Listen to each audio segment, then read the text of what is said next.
I will convene this session of the Board of Directors of the International Gay Rodeo Association.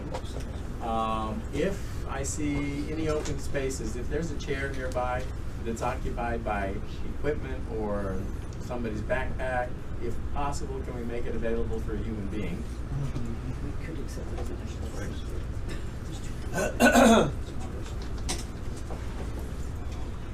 I have the sign-in sheet for members or alternates for the Board of Directors today. Please sign in the appropriate spot if you've not already done so. I also have a separate sign-in sheet for those who are here as guests. That includes those who are chairs of committees reporting today who are not sitting as directors or alternates of the board. So I'll pass that around as well. I want to start by welcoming you all and thanking you for taking the time to be here. Frank, are we now live and online? I also want to welcome those of you who are tuned in from home. It is very important that you take the time to know what your association is doing in your name and find a way to be involved in the business of the association. We appreciate that you do that and hope that you'll find the meeting today to be useful and constructive. I have a few introductions and welcomes to make. In his debut at a board meeting as our Vice President, please welcome Anthony Valdez. Tony. Hey. We have a new trustee representing the Arizona Gay Rodeo Association, Michael Brent. Welcome. Today we have sitting as alternates for various associations. We have Michael Norman for Keystone State Gay Rodeo Association. You can clap for me. Frank Delgado for GSGRA, Guy Puglisi for NGRA, and Liz McDonald for GPRA. Welcome to all of you and thank you for stepping in today to sit as alternates for the association. A few notes and messages as we get started. You may have already heard one phone chime. Let's go ahead and get those silenced or buzzing instead of airplane people. I do want to remind you that lunch today is provided by DSRA, our hosts. It will be served right outside the room, more or less about noon. Those who are here for the board meeting, that includes those who are here as observers and committee chairs, are welcome to join us. DSRA is not charging us for it, but of course there will be an opportunity to show their gratitude by throwing something in the bucket. Also, tonight registration will be at the rodeo grounds from 6 to 9, not here at the hotel. So please make sure everybody knows that. I believe that is all of my little notes and welcomes. Mr. Secretary, will you call the roll? Can we get the roll sheet for him, please? That helps a lot. Yeah. Well, let me guess.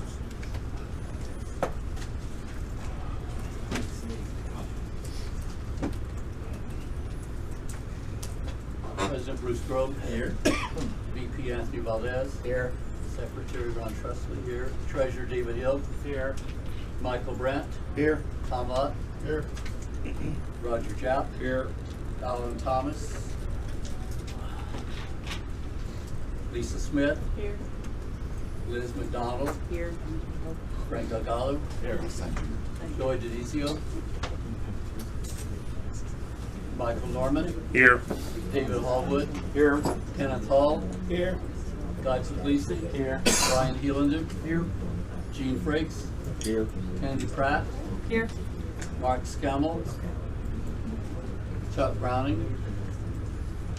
Terry Covington present. Kevin Hillman here. Here is a forum. Thank you, Mr. Secretary. Our next order of business is the adoption of rules of debate. Is there a motion to adopt the same rules of debate as used at the annual convention? It has been moved. Is there a second? Second. It has been moved and seconded. Is there any discussion? Ron needs a little help on who moved. Was that Terry? Christopher. Well, Chris is not. Okay. Chris doesn't have He's not a standing, board so- member. He can't. Sorry, Chris. Thanks for the can't do offer. So who moves for the adoption? Thank you, Michael Brandt. Welcome your debut. And our second was Second. Very good. So now we have a valid motion and second. Is there any discussion? There being none, all in favor say aye. Aye. Those opposed say nay. The ayes have it. The rules of debate are adopted. Executive reports. Oh, did I skip over that? Oh, that's one. Thank you. We do have the minutes of the board meeting of January 13th in Las Vegas to consider. Is there a motion to approve? So moved. Thank you, Michael. Is there a second? Second.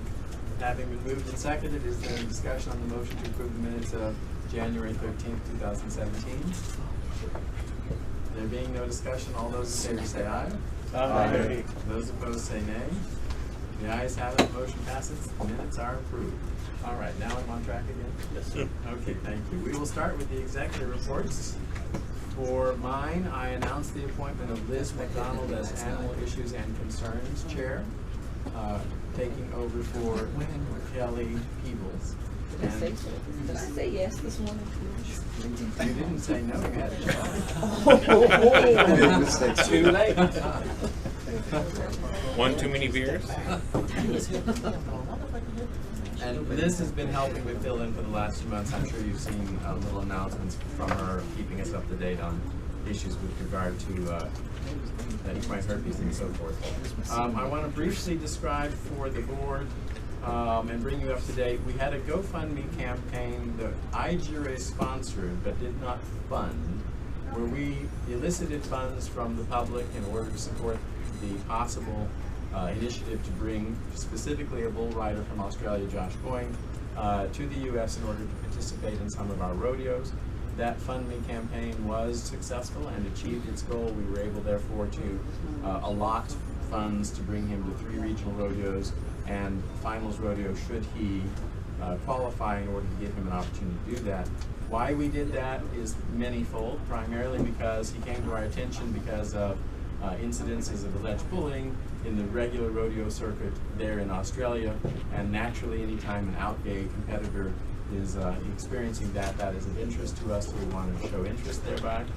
Also to give him a different context within which to rodeo, and to message back to Australia, both in the rodeo circuit and in the gay GLBTQ world, our interest and concern that we are indeed an international association that stands for being able to compete in our sport without threat of violence or harassment. That proved successful in terms of bringing him here. I believe that, generally speaking, most would rate the experience of having him here and his experience of competing with us as a win for us. It has, in fact, opened new opportunities and interest in Australia. They are in the process of forming an association there, meeting our requirements and preparing to submit an application. It has not yet been submitted. We don't know for sure when that will occur. But earlier in the week, they already had 30 plus people who were prepared to sign as members immediately upon the legal authorization of their corporation structure there to do so. That number is growing closer toward 100 interested parties now. They are already talking about the possibility of scheduling a rodeo as early as March of next year. We all know those things may or may not occur. Whether it would be a sanctioned rodeo is a whole nother discussion, but they are excited and energetic, and I want you to realize it is not just Josh and his partner. It is actually a body of people who are coalescing to create the possibility of an association in Australia which seeks to be affiliated with IGRA. I will go ahead and schedule a special board of directors meeting in conjunction with Rocky Mountain Regional Rodeo. Give you notice now in the off chance that we do have an application to consider. If we have no application, that board meeting will be canceled. If we receive such an application in time for a prior rodeo, then I may announce rescheduling of that. I see a question there. Remember that we can accept an application for recognized association at any time during the year. It is only at convention where we seat as a member association. So our rules envision that throughout the course of the year we might have somebody come up in an interim capacity. So if that should arise, we'll schedule a meeting to deal with it as a special meeting for that purpose only. Okay? So just be aware that as of today, on Friday of RMRR, a special meeting of the full board of directors is currently scheduled. It does raise to us, when and how we bring in the anthems and flag. We really don't have a rule for that, but I think good sense would tell us that whenever we recognize somebody, then from then on we would do that, but we have lots of time to cross that bridge when we come to it. Tom? I have two questions. One, is Josh joined the association there? Yes, he and James are both members of TGRA. Yes. Secondly, I'm not asking who the sponsors were, since it's not IGRA money. Sure.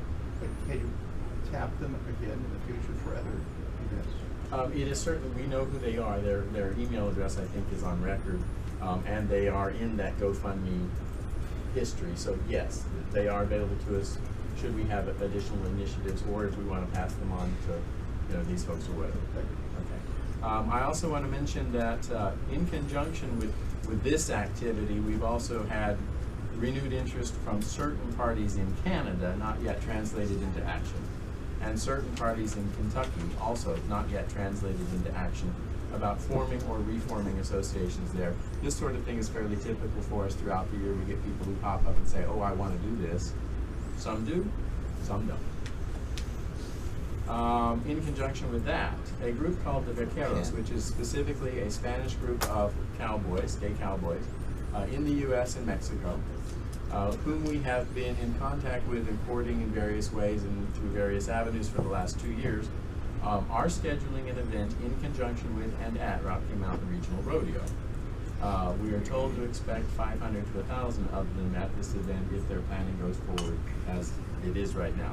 So this will be an interesting opportunity for us to come into contact with an outside group that already exists, participates in rodeo as out gay cowboys, also a big party bunch, who have a lot in common with us but are not yet a part of us, and we don't know where it will develop. But just beware, could be a little different at Rocky Mountain Regional Rodeo this year if this comes forward. This has been literally 2 years in the making to bring that contact into where we actually are at something together and see what happens. The question that came to me is, where are they based out of? And I think the answer is, I don't know that they're based out of anywhere. I think they're much more loose and free-flowing than that at this point. Also, there will be an event in Denver on May 20th that involves them, in which IGRA at least will have some contact with them because of other things that we have going on. I also want to report to you, as I think you all know, that on February 27th of this year, we received notice that the IRS had recognized IGRA as a 501c3 organization. In other words, a public charity who can receive contributions from individuals or organizations that are tax deductible to the extent allowed by law for that donor. That was effective November 16th, 2017. 16 or 17? Thank you, that was in 16. I'll edit my note. Tom? What was the cost of changing over to a 501c3? Less than $2,000, I believe, all told, with the application fees and the services we engage from the accountant. David can give us the exact figure. He's already calling things up on his computer, but something along those lines. It was more expensive than IGRA than it might be for other organizations because we have a long-standing history, and our application therefore fell into a different category. Okay. First, that has raised and will continue to raise some questions about how we operate in the future going forward with the change in status. Let me emphasize that we remain a Colorado nonprofit organization, as we have always been. That does not change. The 501c3 is a change at the federal level affecting our deductibility for donors and a certain measure of what we do with our money. Okay. Now, there are organizations in Colorado specifically organized to help nonprofits know how to govern. And I'll talk with the executive board about trying to bring us into contact with them and see if we can't get some training modules that help us as a board and our member associations understand better how this affects us and what changes, if any, are required in how we do business. I do, however, want to emphasize that the 501c3 application included, and literally included, a stack of documentation this tall. It included our bylaws and our standing rules and a great deal of other information to tell them in detail how we operate. And let me emphasize that we were approved as a 501c3 because of what we do and how we do it, and not in spite of it, which is a key distinction to understand. what we do already falls in many respects, most respects, within the parameters of that. But it also does refocus us in other ways, which we'll explore and we'll get proper training on to share information so that we all understand what the new world order means to us. Some immediate consequences of that, literally that day, as soon as the announcement was made, I was contacted by the organizers of the Denver Gay Latino Pride, and they invited IGRA, because of our C3 status, to be a concession holder at that event, because it is their business model that they award those concessions only to C3 organizations. That's why they approached us and not CGRA. Our executive board acted to accept that, and initially we agreed to the soda beverage concession. Since then, they came back and asked us to also handle the beer concession, which we've agreed to do. This is an initiative through, starting with Yolanda de Herrera, our second runner-up miss, and it's actually going to be a somewhat bigger IGRA fundraiser and have potential profit to us, while hard to handicap now, will be significant. And by that I mean $5,000 to $10,000 is easy to imagine, and even beyond that. Tom? Sorry for slowing you down. If you're selling beer, under whose liquor license are you selling? Thank you, Tom. The executive board took up that matter and have agreed that IGRA itself would seek a liquor license with a special event use permit, I believe is the literal name, for that occasion, which we have done. And it is pending, but they've told me as soon as the 11 days posting passes, it'll be something. Okay. Also, shortly thereafter, I was contacted by Montucky Cold Snacks, which is a beer distributor out of Montana, fairly new startup organization, very, very small. They have, since their inception, had a habit of giving 8% of their proceeds to local charities. That's part of their business model. They have, for 2 years now, this will be the second year, had a Pride can logo specifically to help drive that, and they've specifically chosen for that promotions itself GLBT organizations, because their logo happens to kind of work well with Pride. This year they approached to see whether IGRA would be willing to be a beneficiary. They asked us because they wanted to make sure we didn't have a problem taking money from the liquor grant. Yes, they are new. Did he know it? I explained to them that that was not in fact a problem, and we would gratefully accept their money. I also said to them, we may have other opportunities we should talk about. That resulted in a face-to-face meeting with one of the co-owners of the organization. The long and the short of it is, in Colorado, which is now their largest market out of the 7 states they're in, IGRA will share the profits from this promotion during Pride with One Colorado, which is a legal defense kind of thing through our GLBT Center. So we'll be a co-beneficiary for the proceeds in Colorado of that promotion. In addition, because we have this May 28th fundraiser at the Latino Pride, and we have our MRR on July 11th weekend, we have persuaded them to extend that promotion through those bookends, so we get an extra 3 weeks on that can. So our objective is to see to it that as many cans are sold in Colorado in that time frame as possible. Coincidentally, because we have the beer concession at the Latino Pride, guess who we're going to be using as our representative? Montucky Cold Snacks has offered us between 2,000 and 5,000 cans gratis to be used at that concession. I have also explained to them opportunities promotionally with CGRA and other things in Colorado that we're tied into, where they can work with promotions for like a $1 back on all cans sold at an event, half funded by them, half funded by the bar, separate thing entirely. IGRA has no such direct connections with them there. That is for CGRA and other organizations. However, remember, more cans, more 8%, better for IGRA. The only other market they're in at this time is in Texas. And we have not yet had an opportunity to explore opportunities with Texas, but we should probably do that. Okay? Their next market that they tell me they intend to go to is Utah. I'd already heard of it. Okay. And I have explained to them where we are and where we're going, and kind of nudged them to think about prioritizing some of our states a little higher. In addition to that, into the 501c3, I do want to mention to you we've explored the possibility of signing up as a recipient of money through Amazon.com. And while we're not ready to roll out any program to ask IGRA to participate in, we're also exploring what's called a script program to see how it might operate for us. I will tell you, I've already done numbers and said that if I used that program for my ordinary expenses at this weekend today, I personally would generate $25 for IGRA through that program. And with the 200 or 300 of us that are fairly consistent hangers-on at these things, if even 100 of us did it, this rodeo would produce $2,500, which is $25,000 over the course of the year. It does require a little bit of behavior modification and attention to following along, at least for a rodeo weekend, But we'll see if we can learn about it and then share more information as we go down the road. The IGRA royalty team is also exploring the possibility of a raffle now that we have certain licensing and the possibility of gaining additional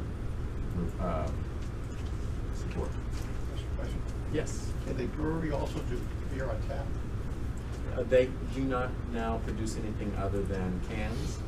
That just is where they are. So I don't know whether they eventually will or not. If they do, Yeah. then we could approach Charlie's to take that one as a beer sponsor. Charlie's has already been approached about the possibility of at least doing some promotion with us on that, and they are open to the idea. Yeah. Thank you. Also, different than the 501c3 stuff and the things that came along with that is fundraising and charity. I want to remind the board that at our last meeting we were told that Nokia was interested in doing a promotion where they came and did some filming at one of our rodeos, compensated us for it, and used that in an international campaign. That was put on hold. It is now in process again. We still don't know which rodeo might land at, but we're still pursuing that. May 28th, the royalty will tell us more about events that they have planned for fundraising. We're going to have a WGRF fundraiser on Saturday.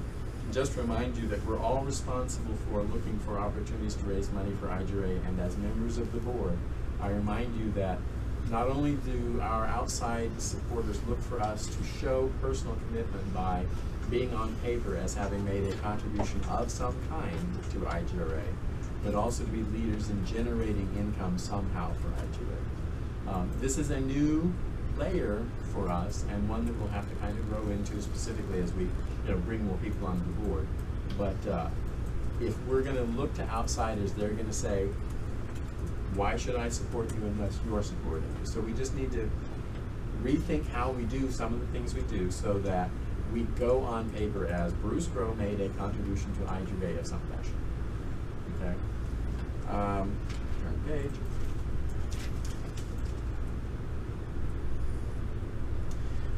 At our TGRA Texas Tradition, we had a rodeo intern student, Emily Kramer, who was there as part of a college program, where she is a student in a program for rodeo production. Specifically, she was there to see about how we do stock contracting and actually literally mounting a rodeo. I had post-event interviews with her and two of the rodeo directors. Her experience was phenomenal and positive in every regard. She is preparing an essay after she finishes with her finals for us, recapping her experience. Boogie was one of the rodeo directors I spoke to, and both of them also spoke well of their experience with her. And it does appear to be something that we have the opportunity to provide value to potential students, build relationships with people who are actually in that kind of program, give back in that way, and build rapport with outside groups and organizations, whether they be academic or future people who work rodeo outside of IGRA, where that can positively impact us down the line. We're going to explore that more and see whether or not we can create more of those links, those relationships. Twice in the last few months, the question of the age of competitors has come up. The law of IGRA is whatever your state says is what we say. They just have to be of legal age to sign a contract. The question has come up of, can we, and why don't we, accept underage competitors to some degree?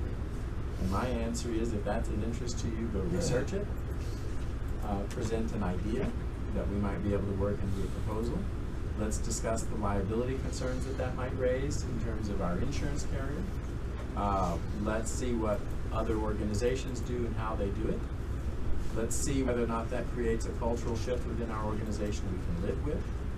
And also, depending on how we adopt that in concert with our insurance carriers, see whether we need to look at some form of youth protection policies if we do agree to do that. I'm not asking for anything more than that, but at this time that it's out there, it's something being talked about and raised. If it's something we want to pursue, then let's get the job done and bring it forward. And the area of great conversation recently has been what we're doing in the area of contestant incentives. In other words, money that we give to various programs. First and foremost, a great deal of that conversation centers on the fact that they and we do not understand the programs IGRA is currently offering. If we don't know them, there's no possibility that they will know them. We have 4 programs available. We have the regional rodeo added prize money. Red River has utilized that greatly. IGRA used it. North Star benefited from it last year. This is where an association, any association raises $500, IGRA matches that with a $250 2-for-1 grant to make $750. You give it to the rodeo directors to use in their program. We nudge them for the added prize money, but we give them some latitude to use it elsewhere. About not quite a third of our associations, maybe a quarter of them used it last year, and only like 2 or 3 have used it this year. If you are a rodeo producing association, you can do this. If you are a rodeo producing association in an area where there are no rodeo producing associations around you, you can get the 5 associations near you to participate with you, and that can give you $3,000 to use as you see fit to build your rodeo locally. And I would certainly encourage you to weigh the different options of how you can support the competitors and their needs. We don't make that decision, you do. We have the same thing for World Gay Rodeo Finals, same thing, any association, 500, we put in 250, goes to the overall prize pool for finals. Very few participated in that last year and left $20,000 potential prize money for our contestants, $25,000 prize money, I believe, on the table. The one that's getting the most notice right now, because it's about to happen at this rodeo, is the rough stock riding. It's only the 3rd time it's been used, and it's the first time the money has been significant enough to start drawing attention. So naturally there's some buzz about that, because again, there's confusion about how it operates. My thinking is that after we see it play out, this rodeo, possibly the next one, we'll start to get a better idea of really what's going on. My personal advice, and that's all it is if you're going to double dip, and I certainly encourage you to if you can, don't take the money that we're giving you in the regional rodeo matching and use it here. Get that money separately and then use this money for the other stuff, so that we take care of everybody's needs as well as we can. Because the perception is that we're favoring one group over another sometimes. The reality is, on paper, the numbers tell us differently, but that doesn't really matter out there when they're talking about it, because they don't know that. So, Candy. Might I suggest that you also advertise it correctly? Yes. It needs to say progressive payout. Right. And it needs to be spelled out, because everywhere else in rodeo, when there's, let's say, $1,000 in a pot, it's winner take all. This is not that way, and it's very confusing to people. So that needs to be in print. When they see $4,000, they think $4,000 is up, and it's not. And we try to tell them that it's no roll-ups, no rollovers. I know, but it's not in print. Well, that actually was right there the first time it went out. But we are working to get exactly what they have to have. I mean, the exact payouts are out there. Saturday, first run, men's. This is what you get. I'm just saying on social media and stuff like that, when it says $4,000 or like Missouri's deal last year, it said a full deal. It never said progressive. It never said anything like that. So I think that's very important. And absolutely it is, to get it exactly right and use the right term. And on that, David Lawson, with our contestant liaisons, is working on making certain that exact, clear language is always available. but because there's a certain language that competitors know, guaranteed money, day money, added money, that sort of stuff. And if we use the wrong terms, they get the wrong idea because we were imprecise in describing it. Okay, if in fact we do ever see something develop in Australia that will have implications for our rulemaking, so I'm putting the Rodeo Rules Committee, Animal Issues and Health and Safety on notice that you might want to start looking within your committees about how our rules and theirs collide or intersect. There has certainly been the suggestion that we don't necessarily have to have sanctioned rodeos, but we need to prepare them for competition here and vice versa, if that should ever develop. Whether it's there or in the other country, this issue will always come up whenever we step outside of the borders of the U.S. Stabilizing the rodeo calendar. We have some issues there still. I recently asked 20 people the question is, if IGRA had $100,000 more that we knew guaranteed in our budget, how would we spend it? Among the answers, and I'll share those with the executive board in full and with the budget committee and really with all of you later in detail. Some of the most interesting responses to me were those about how we might strengthen rodeo operations in the field. Nobody says that all that money should go to rodeos indiscriminately, but they have a lot of different layers of idea about how we can do that. Whether we provide it for contestants or officials or non-official workers or what. The clear idea is that we all realize that it's a stress and a strain for some associations to mount a rodeo. Whether we offer money for those in development or who have a particular need or requirement, the strong impetus that IGRA look for an opportunity to do that. A couple of the ideas we talked about here with Montucky and with another program that I haven't mentioned to you yet offers the chance to partner from IGRA to local associations to help provide money for them. That's a lot. The one thing I do want to mention, and I failed to get the note on my piece of paper, is there is another marketing company who has come to us. They have a third-party client they're meeting with today. They want to do testing of this client's product, which is basically lube sampling at a rodeo or series of rodeos, for which they would pay IGRA and the local association for doing that. They haven't come up with a solid proposal because, like the other ones, they wanted to know whether or not we'd be open to something like that. The answer was, if it's the proper kind of product and setting, sure, we can talk about it. But more importantly, if you have other clients that have similar interests, we have 10 or 12 opportunities a year to do that for you, and we would love to find a series of those things. This was brought to us by the International Finals Rodeo Association, producers of IFR in Oklahoma, and they've had experience with this, very satisfactory. So, more to come. But if we can develop a relationship with them, that means IGRA and the local association have the opportunity to benefit. That's all I have. That's an awful lot. Any questions that we haven't already gotten to on my report? Candy? Well, I just want to go back to the beginning. Yes, ma'am. I was just wondering, especially with what we did with the GoFundMe and all that, was there any reason that we never helped Canada? I don't know the answer to that. I think probably, first off, the idea or the concept never came up is the first answer. Okay. But I think certainly the opportunity here is kind of unique to us in terms of its timing and background and what that offered everyone involved. I think certainly we should be open to looking at ways. Well, I just, it all happened, and then next thing we know, they weren't a member, and we just, to me, turned a blind eye to it. I mean, everybody certainly enjoyed going to that, their big production and stuff like that, and it kind of put them under, but I think that we they've been a part of us for many, many years, and I think we should have done something. I'm going to speak personally rather than presidentially for them. Okay. For reasons of their own. Okay. And on advice of counsel. Okay. They chose to be very closed-mouthed and not share information with us when we might have had an opportunity to intervene and give direct assistance.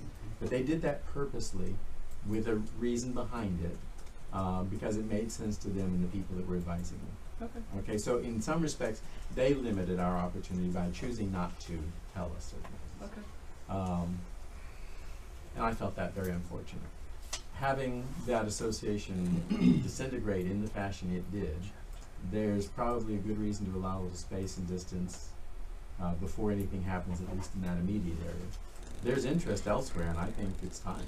I think it's time to start building again. Okay. If the people are there, if we have a dance partner, let's go dance. But again, that's me talking and not this chair. Any other questions on my report?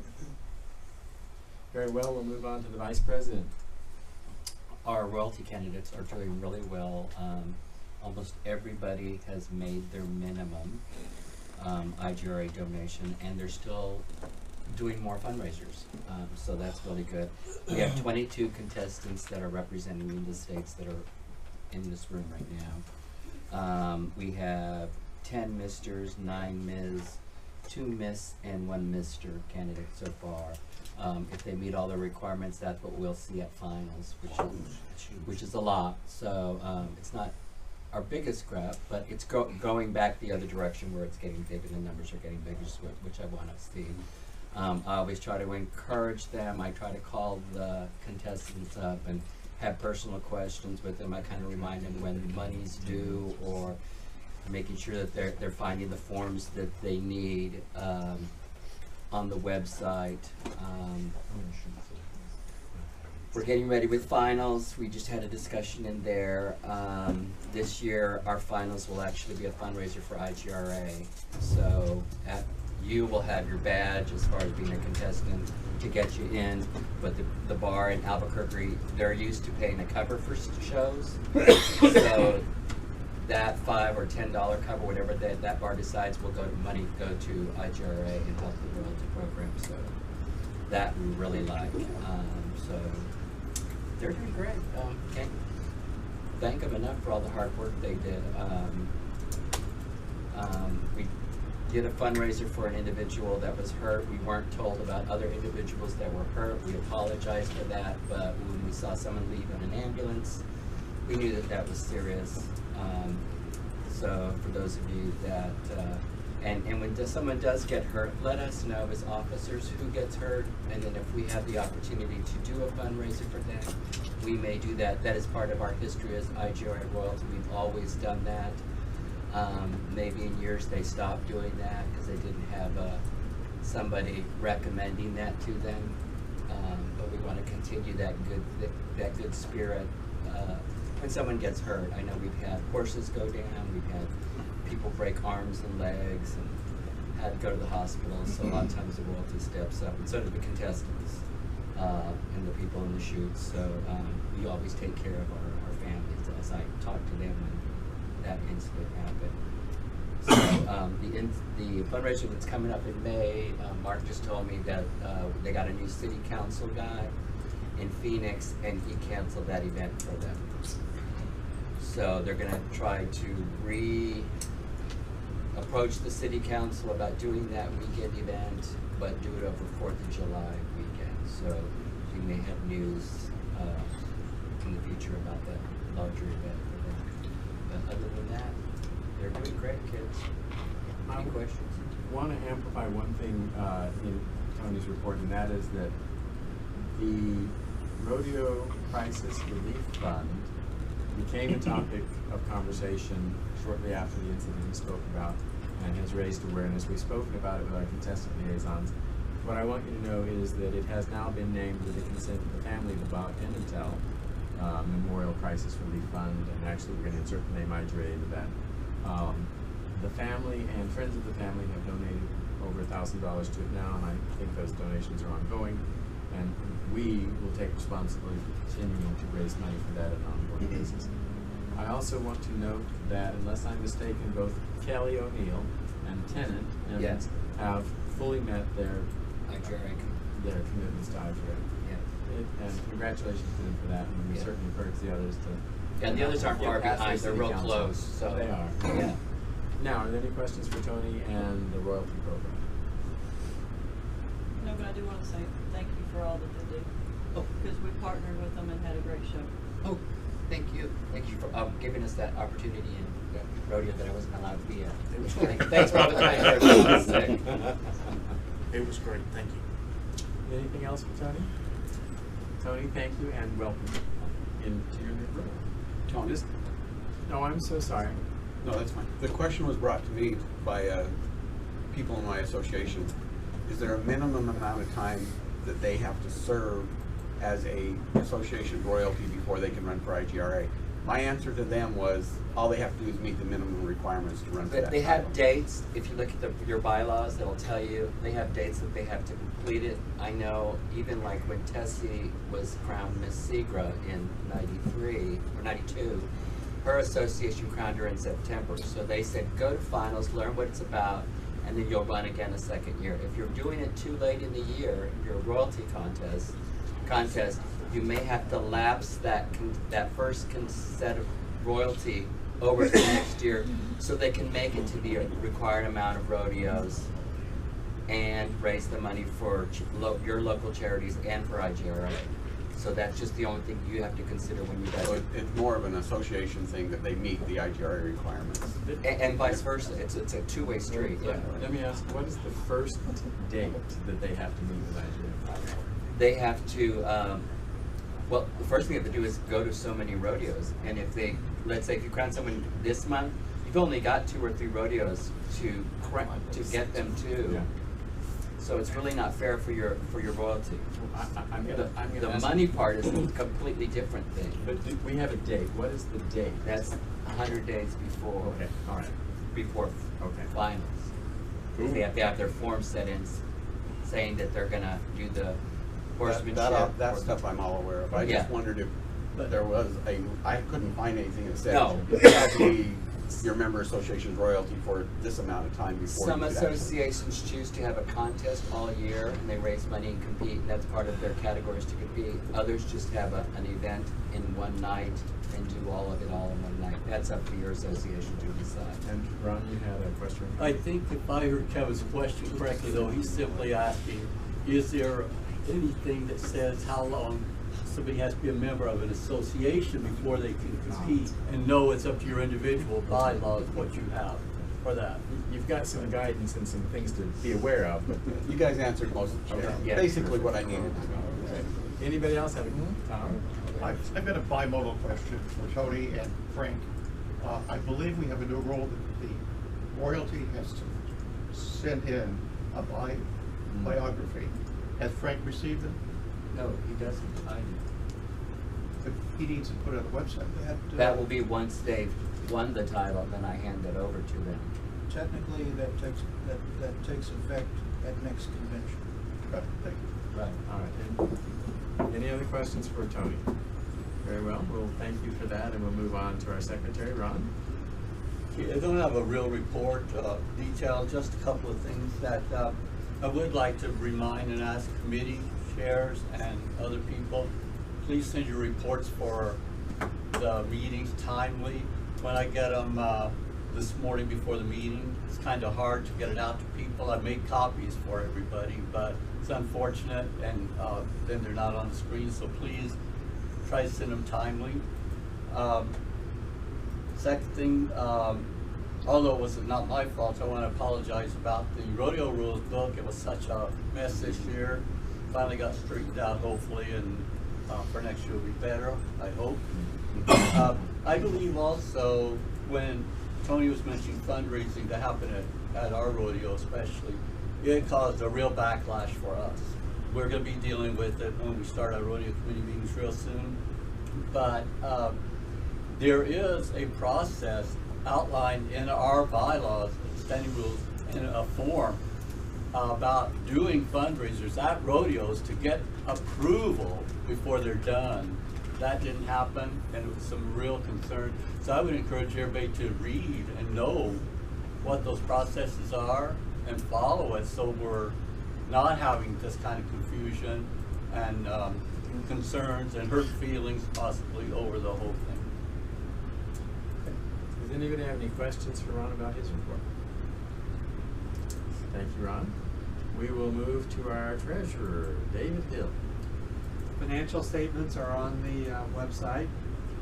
As of today, and I may be a little bit lax because I was out of town for a week, but as of today, CGRA owes $231.75. Do you pay that? Yeah. Thanks. I've been out of town. CSGRA owes $371.11. GPRA owes $542.22. IGRA owes $271.11. Missouri owes $100. IGRA owes $271.11. Nevada owes $231.75. I may have a check for that one. New Mexico $231.75. North Star $231.75. Sierra Stampede $100. Utah $271.11. I'll send you a Are there any questions for David, particularly with regard to the receivables? Very well, David. Thank you as always for being keeper of our keys there. I will go ahead and ask for the report of the chair of trustees. Do you have anything for us, Rob? No. Very well. Tommy, before I ask for your report, is it a report or is it a report? Oh, it's little. I'll go ahead and receive. Is that what you're asking? I said 3 points. Thank you. First item on the list is your membership list. We're seeing a great response. Please keep those coming when you have renewals, particularly before rodeos, that Ron and myself get those updates of your membership list. It's very, very important, and for the secretarial committee at weekends like this. Next is we would ask you to communicate to your members, your contestants particularly, to keep us informed of address changes. This particular weekend will be a bit difficult, as sometimes with Dave and I. Tonight is the close of registration for Palm Springs. So we will be monitoring our emails tonight up until midnight, which I guarantee you we will be getting requests of we have a problem registering tonight. So it's really, really important that contestants, when they move, or if someone is going to pay, say a sponsor is paying for their entry fees or something like that, that they do this before 10 o'clock on Friday night of close. Because Dave and I stress over this. I mean, tonight we will be watching our emails while trying to do registration till 9 o'clock tonight. So anyway, if you would help us out with that in your newsletters and in however you contact your contestant base or membership, to just please alert them and ask them to keep us updated on any address change. Okay, thank you for that. Okay, next and very, very important that you have already heard about is D&O coverage. We have had a very, very low participation this year in D&O coverage. The application has been sent out to each of you. It is important that you fill. It's a very, very simple application. Don't stress over it. It's a very simple application. It may look difficult at first glance, but it really isn't. It's a yes, no, checking yes. If you have difficulty, please contact me. I'll walk you through it. We need to get that participation this year back. It has fallen off greatly from the years past, and as you've heard already, it's important that you protect yourself and your home board from any action that may come against you. And sometimes you may not even realize it, but it's a very, very important application at a very minimal cost. So that is the extent of my report. The question was raised, what is D&O? That is directors and officers. It is a policy specifically meant to look after the board itself in general and the individuals who comprise it in their official roles on behalf of the organization. Yes? I'd just like to add to that, as someone who served on a board who has been gone after by a company and we did not have that protection. They were willing to go after our homes, our cars, and everything else. And the only reason they didn't get any of that was we were able to raise some money to be able to pay off what the problem was, but it cost us almost $10,000, the 4 of us who were the lawsuit was brought against, and we felt lucky that that's all that it was. Regarding Tommy's report, are there any additional questions? There being none, Tommy, thank you. I'm going to not adjourn, don't get excited. I'm going to recess the board meeting until 10 after. We'll see you back. Well, First go in, second go. You were only out of order once. I reconvene this meeting of the Board of Directors of the International Gay Rodeo Association. Please take your seats.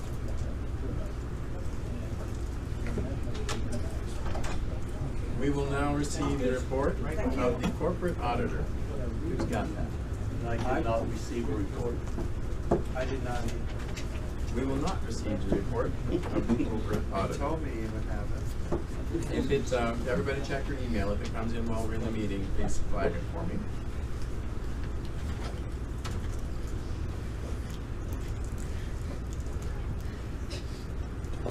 We will proceed then with the reports of standing and ad hoc committees. You've got the whole list there, but if we don't have a report from them, we're just gonna slide on by.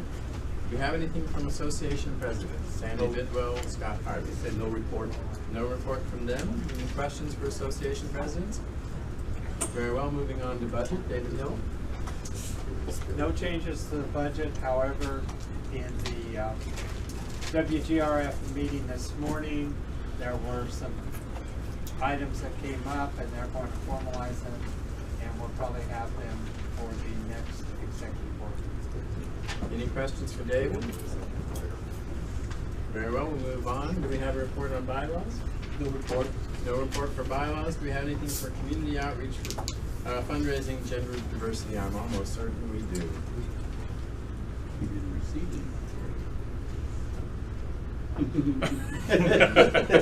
it. He's still Mr. outside. Christensen is out there. Let's just double check that. We'll go past that then. Because they canceled it. But it may be, until that time is for sure, I don't know when it's gonna happen. Okay. At present, we have no report from that committee. We'll move to membership. Ron Trustley. No report. Bruce mentioned some things this morning I'll talk to him about. Any questions for membership? Very well, membership standing committee has no activity at this time. Any report from marketing committee? Yes. Yay! And everybody, I emailed it to everybody. You should have it in your hands or on your computers, and Frank can put it on the screen, or I can read it if you want. It's not really 5 minutes. Basically, he just Ryan outlined some activities that have been happening. There are, well, there's too many to read. There's about 10 different things, different dates. And it's just an outline of activities, contacts we've had. And that's actually, I think we're hearing the report of the Public Relations Committee, Yes. rather than marketing. Oh, I'm sorry, I thought you That's asked all right. public. That's all right. No marketing report. Okay, so no marketing report. Sorry. We received the Public Relations report, but as is typically his report, he outlines all the contacts he's had. Go ahead. On marketing, is the marketing just for fundraising, or is it for raising money, or is it also for reaching out to help us reach out to members of our community to let them know about who we are? Have they developed anything like that? Or is that just all? It is intended to encompass that as well, from the IGRA perspective. You know, obviously we want to work in partnership with member associations, but it is intended to encompass that. It just isn't developed enough in our expertise yet to really do a lot of that, except related to some of our activities, but room for improvement. Any other question on marketing or PR, since we're dealing with both of those at the same time? They used to be conjoined. Tom? I think Ryan Reed is an excellent person. He's very energetic and he works hard for us. But I think he's making a very bad mistake because he only publishes things on Facebook. And some of us don't use Facebook, so we get no data from him. I think it should go both ways. By both ways, you mean what? Somewhere on the internet or on the website or some other media other than just Facebook.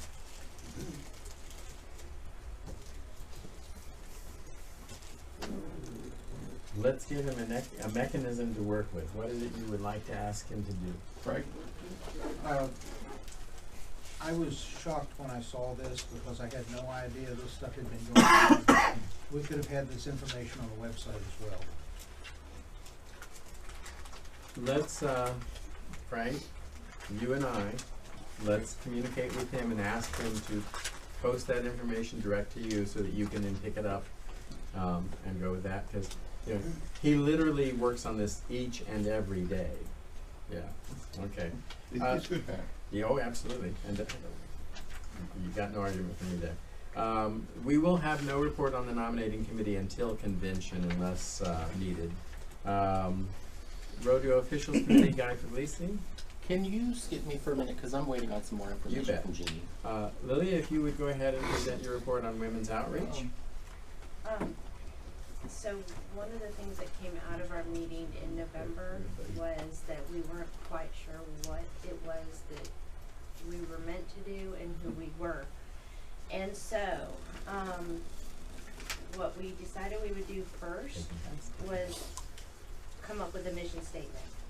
And I spoke briefly with Ron, and we want to make sure that our mission statement doesn't conflict with an IGRA mission statement, but we do need some mechanism to clarify our purpose.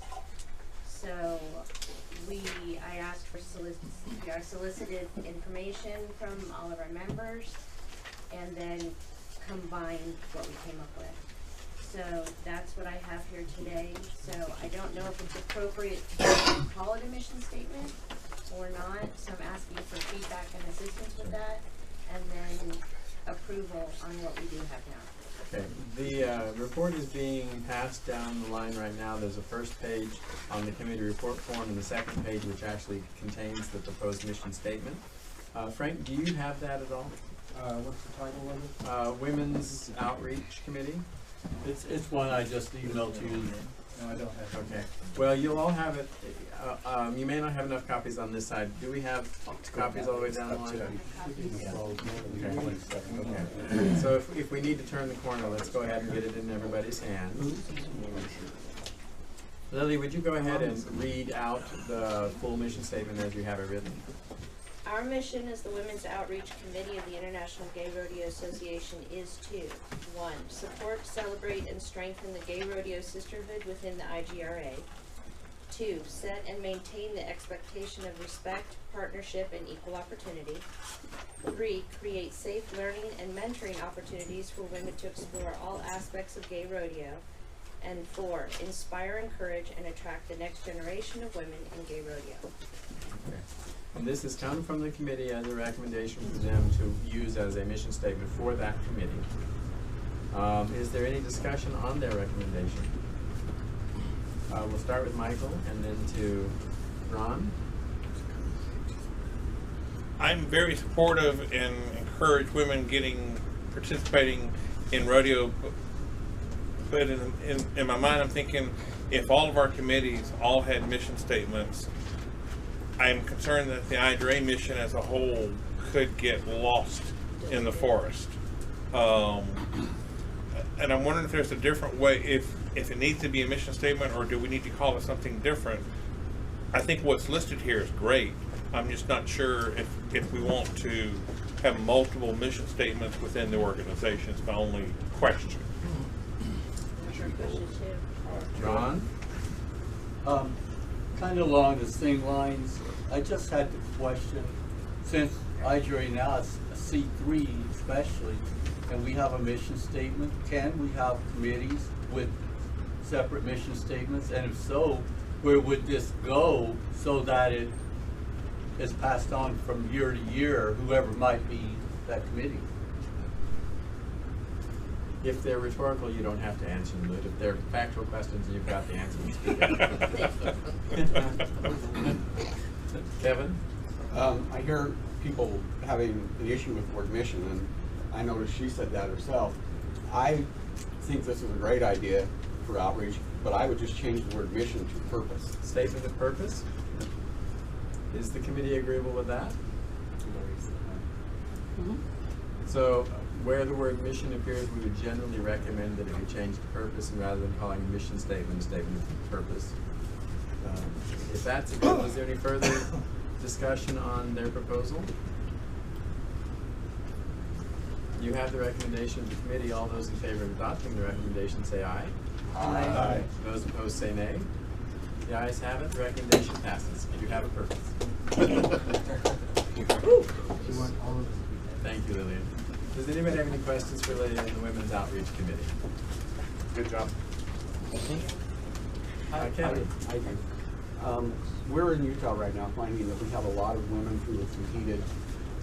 They're straight, and I keep telling them we're open to them, and I know that. Nowhere in here does this really address that issue, because they read stuff like this and they understand they're accepted, but they still feel like there's something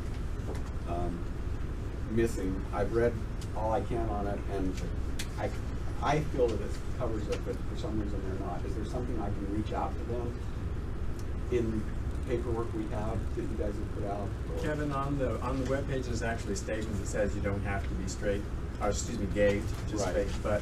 But perhaps we can ask this committee in particular to see if they can't incorporate some additional concept that addresses that as well. If I could, number 3, create safe learning and mentoring opportunities for all women, and we could put I think that regardless something along that line. Yeah, that would and then regardless of sexual We'll let you in the committee work on that and let us know that you come up with a modification if that's agreeable. Yeah. Okay. Any other questions for the Women's Outreach Committee? All right, Lily, thank you. Is the Rodeo Officials Committee ready, or do you want to just let me know? Okay. I'll let you know. Very well. Have we received anything from the auditor? David, do you have his phone? Or you know where you can ping him and ask him if he's got something? And I'll just proceed. We do have a report, I believe, from the Archives Committee, and That was sent out to everybody. it was sent out, and it's actually fairly, it's actually rather interesting in my opinion. Let's have the high points of that.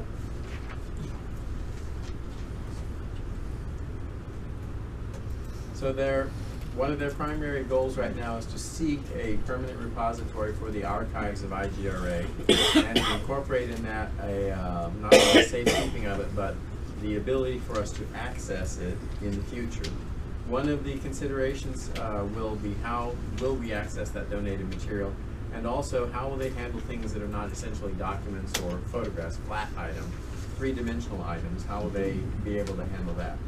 In some respects, it may be a museum-type institution that's better capable of handling something like that, so they're pursuing that as well. They want to research and make suggestions to this board on permanent disposition of the rest of the archives that may not be able to be incorporated into that collection, or duplicate items as well.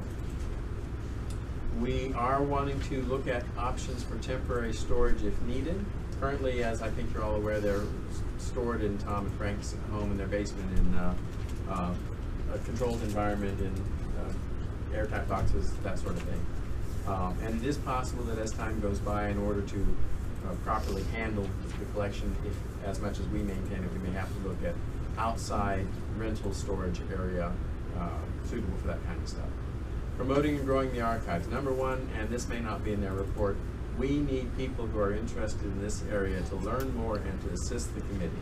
It has become apparent that in cataloging and documenting what we have, we need more help in doing that work.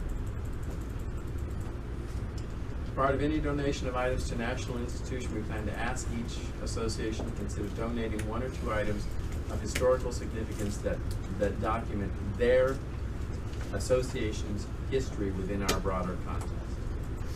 And that other than seeking new members is their report. Anybody have any questions or commentary on that? We'll start with Lisa. I have a question. Yes. In helping them do this, does that mean we go spend the summer with Frank and Tom or something? Yes. They have a guest room and they are happy to have you. And you can bring your RV and park in their parking lot. Actually, the answer is obviously that's where the cataloging and the work is done, and they have shown an openness and a willingness to have guests, short or longer term.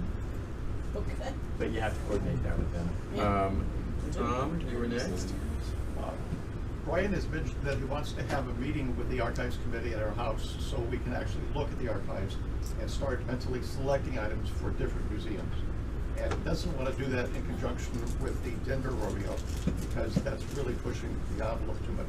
He wants to select a date other than that and then bring the committee to our house and look at it. And I'm going to flag one thing for you. I know that the WGRF committee is aware of it, but I just want to make sure Archives is aware too. There is wonderful display space in New Mexico at the rodeo grounds, and we would like to see if we can mount some sort of exhibition as part of the Archives material in that context this year. Mark. Sir, have we ever thought about possibly having an IGRA museum somewhere in the United States? Mr. Helander, perhaps you might be able to be the first one to answer that question in part. Well, I'd be happy to. Well, the answer is yes and no. When the foundation, the Gay Lesbian Rodeo Heritage Foundation, was originally incorporated, one of the concepts was to establish a permanent museum, physical brick and mortar space to provide an experience for people who wanted to go and see things about gay rodeo. So that's remains the dream and the mission of the foundation to provide funds to do that, to raise money towards that end.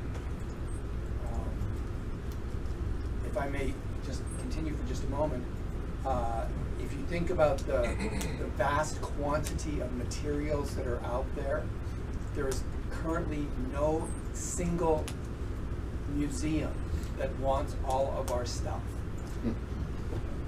If we want to house all of our stuff in a single place, then that's going to be up to us.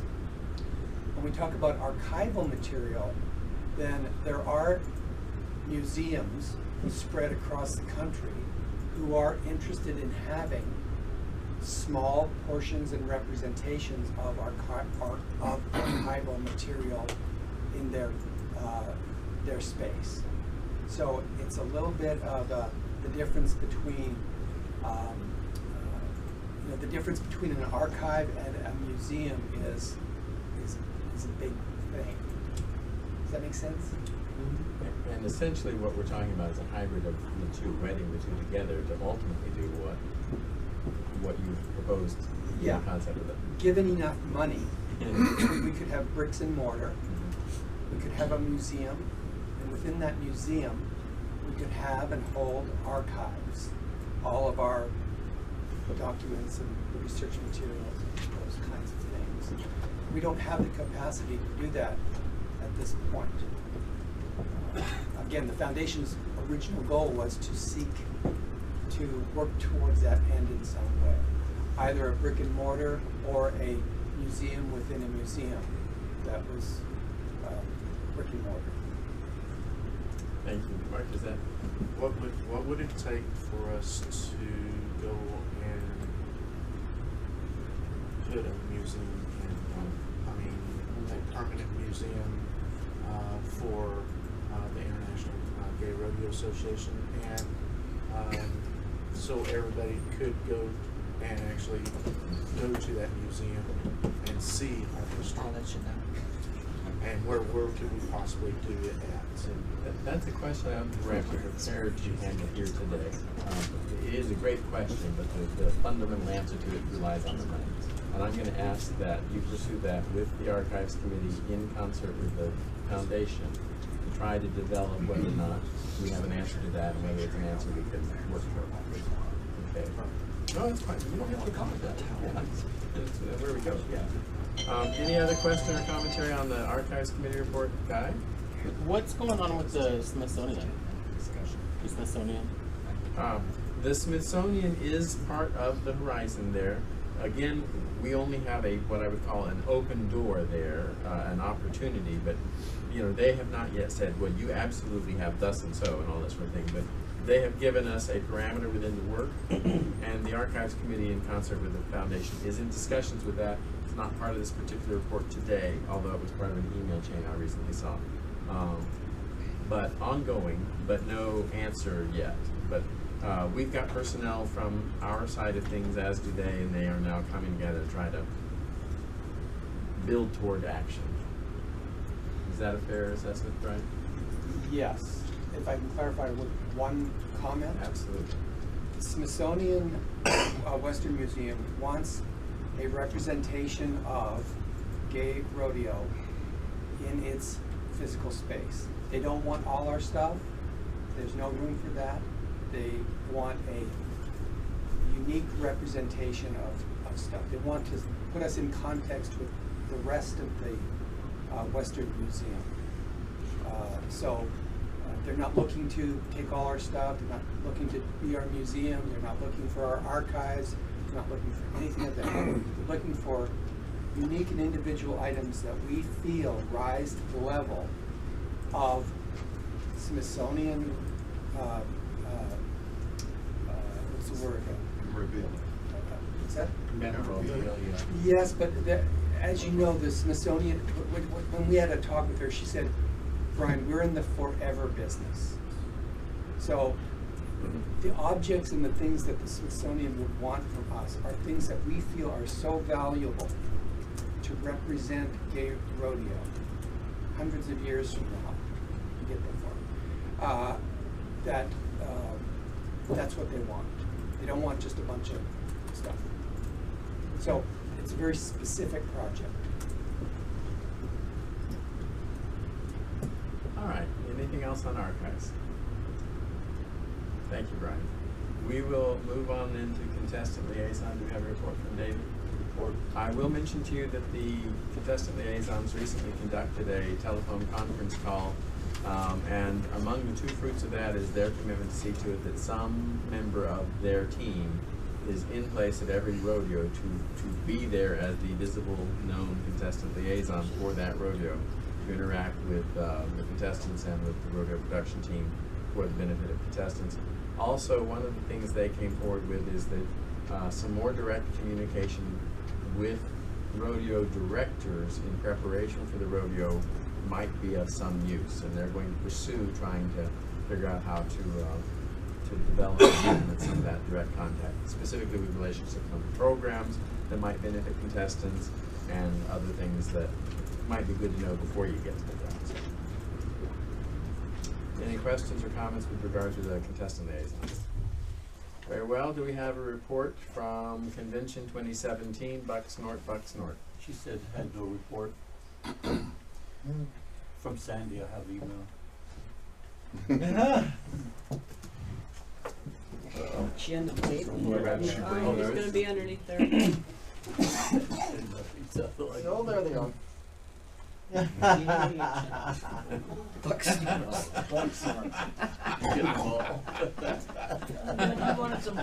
did. I told her I wanted finger puppets because of the whole buck snort business, so that when we're talking about a convention here, we can all buck snort together. We are in the facility where we are going to hold our annual convention. Later today, Roger and I hope to have a tour of the facilities with the marketing and salespeople, just so we can familiarize ourselves with what we've got coming to us. You know, so far, with the exception of the closeness of this room, I feel pretty good about the facilities. I had a delightful breakfast. Our room is absolutely quiet and enjoyable and all that sort of thing. So don't forget, there's a dam bridge nearby. Big dam bridge. Big dam bridge, not just any old dam bridge. Big dam bridge. Okay. Big But dam. do plan your stay and your visit here, your travel for convention. And remember that it is not the easiest place on earth to get to. You may want to make some contingency plans about how to get here on time. We got a lot going on that Thursday, Friday, Saturday, and Sunday, full days, so be here, be ready to go. Buck snort, buck snort. Anything else? Thank you. Oh, that's funny. Spoiled. All right. Now, on Convention 2018, I don't think we have a report per se. Received, no. We have, however, in the last week received information that Utah wishes to partner with IGRA in terms of producing the 2018 convention, and they have brought to us a report from the Marriott Hotel in Salt Lake City that needs to be reviewed by the committee before it can be referred. But they are very interested in hosting our convention with us in 2018 since we're responsible for it. We've also received similar requested information from Des Moines, Iowa as well. We've been there before, back when we had IGRA and before. So we'll send both of those to the committee to pursue. It'll doubtless be in the executive board where they're going to have to deal with it. Do you have, given the two cities without knowing anything about the proposals, any stated preference you'd like to forward to the EBOD for their consideration when they get the facts and figures? Ease of access. I mean, which one's the easiest to get to? Well, I have an opinion on that, but I don't have to come from Oklahoma. Precisely. Okay. I mean, I don't have to come from Oklahoma either. You never know. Well, Salt Lake generally is slightly easier, It's I easy think, to fly air into, than Des I was Moines. thinking, yeah. That would be my answer generally. We have a Delta hub there in Salt Lake, so. Yeah, I've flown in there a gazillion times. So besides that consideration, which we at least have a consensus of view on without having any specific research, anything else that we would like to ask the EBOD to take into account on our part before they lock us into something? Cost of the hotels, cost of staying there. Sure. So overall cost per delegate. Mm-hmm. Anyone else? Does the Marriott speak to the room rate at this point at all, or is it? I have not actually reviewed things, but I believe it does. Let me crack open this folder and see what it says. Just so you know, both cities, it happens to be in Marriott that is proposing. You know, and they're also proposing for WGRF. So we may finally have a relationship with a hotel where we go there more than once. I see something about continental breakfast, which satisfies me. Honestly, we're just going to have to work it out through committee. It's not popping right into my hands. $119. Okay. Okay, there you go. That's Anything good else before we move on to that and let it reside in the committee? I'm going to ask you one thing. Because of the time involved, it is my sense that we cannot afford to wait until the August meeting to finalize this, and so it should rightly then rest with the executive board to act on our behalf. We don't have a rule that says it one way or the other, but I just want to make sure on something bigger like this, we don't have a resistance to going that route. We give them the feedback we have, and they'll have to do their best for us. Very well. And now, to page 2. If there are any of you old enough to know where that comes from. Yep, Paul Harvey. Do we have any report of the dance committee? Nothing received. The Hall of Fame committee? Just written report. All right. Was distributed, emailed. So their written report is available to us, and basically they say they have selected the nominees who have all accepted. They are awaiting confirmation, and we will all learn more about it later. Health and safety. The only thing that I have is I've actually received a couple of calls from some contestants, so I'm going to kind of just implore the trustees to be working with your rodeo directors as it relates to stock contractors. I actually have gotten a couple of calls and emails from contestants that have overheard stock contractors saying things to the effect that we were looking to injure people, so we brought really rank animals. That's really strong. So if we could just be working with the rodeo directors as they're soliciting bids for your rodeos to ensure that your stock contractor is bringing stock that's appropriate for an amateur rodeo association, so that I don't have to hear about this again. I want to That's follow very up disturbing to me. on that comment and say, if we hear things like that, I expect, and I literally do expect, that somebody's going to come forward with evidence. Correct. So that we can act on it. And that way, we can do some things administratively with that stock contractor. So, if you hear those, you have evidence of. Right now, it's just he said, she said. I don't have anything to act on. But if you hear anything firsthand, please make sure to bring it to us. Yes. I would say that if anyone is overhearing that kind of thing at a rodeo, the rodeo director should be immediately involved. I mean, that shouldn't be just let slide. I mean, Agreed. That's Yes. something that needs to be dealt with right now. Exactly. As well as he's holding up the rodeo. As well as whoever the trustee, the presiding trustee of the rodeo. So it's kind of frightening. So. You have something later for the trustees. Yes, that'll be for the trustee. Very well. Is there anything else on health and safety at this time? That's sure. Thank you. Absolutely. Based on this, and this is not the first time this has been said, and not the first time it's ever happened, and I know for a fact that it happens, through the years. And I helped a lot with Texas, and every time I've said this many times, and the people that are doing this, I helped Gene the next year after the catastrophe, the first year, whatever. If people take the time to really talk to these stock contractors, because I found out after doing Texas that I guess there is a really good local stock contractor right here that she didn't know about that do senior and youth rodeos that would have had the really good stock. The pickup guys that I had that were so great in Texas is his best friend. She went all the way to Missouri for stock or whatever. So what I'm saying is it's very important that they understand the level of stock that we have to have, and they don't go to the cow sale and buy steers and things like that. So it's really important that you talk to them over and over and tell them exactly what you have to have. Agreed. We've got our rules. Is there anything else in guidance we can develop to give to them through the committee, and then I'll go to you? I think there's probably wording that we will be proposing at the convention. Gene?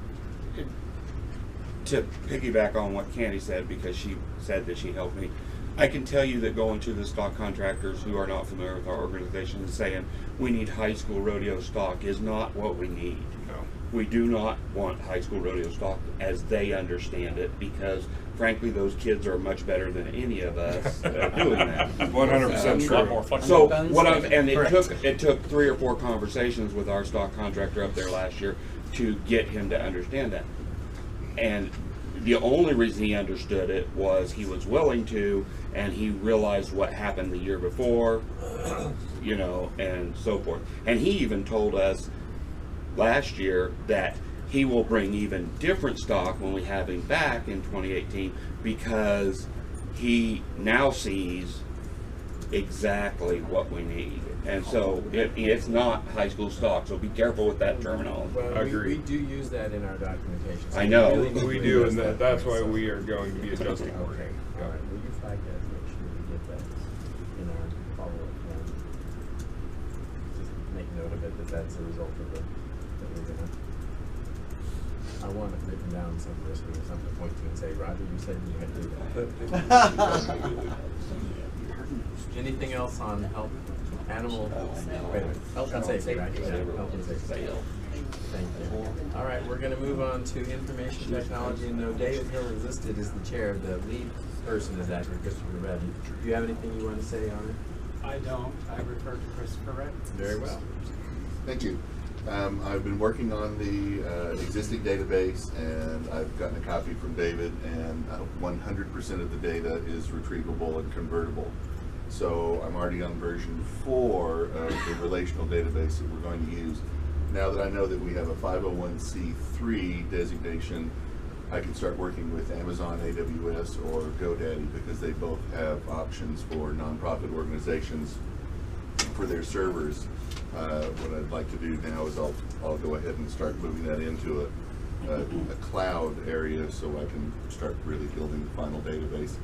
Once I get the base database converted and established, then I'm going to work with a committee of other people to figure out exactly what we want, what the dream of this database would be, and how much historical data we need to maintain. In creating this account, by the way, I will be making sure that 3 or 4 people in this committee or in the upper echelon have access to it, so they'll have security access, and I hope that they have the wisdom and self-control not to access it. But we'll see how that goes. But I want to make sure that it's covered and can move in perpetuity. That's the word. Forever, without being reliant on one person. So after that point, after we kind of figure out exactly what we want the database to do and how much data and historical data we want to store, then we have to work with an interface person. So somebody who can actually make it pretty for contestants or judges or announcers or whoever to access their bits and parts and pieces to pull the information or enter the information and determine the security rights on that, who gets to change data and who gets to add data. So this is a big doing for us, and while I've asked Christopher to try to keep it within this calendar year, it's entirely possible that the implementation of it may carry over into next year, because there's a lot that goes into this, a lot of beta testing. We only get one chance to get it right before we start migrating our current system into it and changing the way we do business. So when it happens is a little less important than that it happened, but it still needs to happen as quick as we can reasonably and properly accomplish it. A couple of important takeaways is this is our one big opportunity for our absolute heart of hearts wish list for everything we want technology to do for us in IGRA, so that we can conceive of it from the beginning and allow it to do as much for us as it possibly can today. This includes, being able to get real-time results for contestants on their cell phone, just like they do when they go to their bear races, or for our fans, or online and automatic interface and implementation of these things without David spending 2 days after a rodeo creating this report and uploading it, and cutting and pasting with that report and this report, which is the way it works now. So if you have thoughts on this, share with Christopher Redden, David, and whomever else develops this team, because this is hugely important for us. And Christopher, any questions for him or David on the project? The last thing I'll suggest is this, that there may be some thoughts that spur us to ask associations to interface with IGRA slightly differently than we've been accustomed to, so we can have a good, usable, agreeable database that works for all of us, but will then have the limitations we agree on in terms of what is and what isn't shared with whom about what. But we may be asking for honestly, some uniformity of how we do things, which we've never done before. Frank? Just like to work with them. Yes, please. Absolutely. Absolutely. Michael Norton. Just out of curiosity, would this also include how the associations report their memberships to IGRA? I certainly hope so. Yeah, actually that's already part of the version I'm working on, so it not only shows if a member is current, but what all associations they belong to, and they'll have to designate one as a primary, but they can belong to multiple. There's no way to have multiple primaries in the way I was doing it. So you can be a member of as many as you want, but you can pull that up. You'd be able to pull up your what horse you rode in whatever rodeo and what event and who your partner was and what your times were and all that. So that's already, I've already done that part. So we're that far along. Okay. So now I want to see how much historical data do we want to maintain. A lot of information we don't have, so I may work with archives to see if we can't fill in some of the blanks, like when did this person start in rodeo, how long have they been in the rodeo. I'm going to give you a name. Michael Nentz is also well versed in this and already has a great deal of this data compiled in some fashion or other. And it may be possible that some of the things you're seeking he already has in a fashion you can translate. So I've got the fields ready and the relations ready. What I don't have is the data. So that'll be good, because I can import that from just about any source. Anybody else have questions or comments with the information technology, Tom? Roger Bergman also does a lot of data collection. Roger who? Bergman. Okay. Anything else? Christopher, I want to thank you, David, for getting this done. Very important work. We'll move on to university. Do we have a report from him? No report. In looking at university, in 2018 we already have a commitment with GPRA. We're going to stick with that commitment. The training program may be somewhat different as we reconceive of how university is going to be. I can tell you, as we've already discussed, the concept that will be growing and being presented to us is to take a different tack with our learning situation in the future.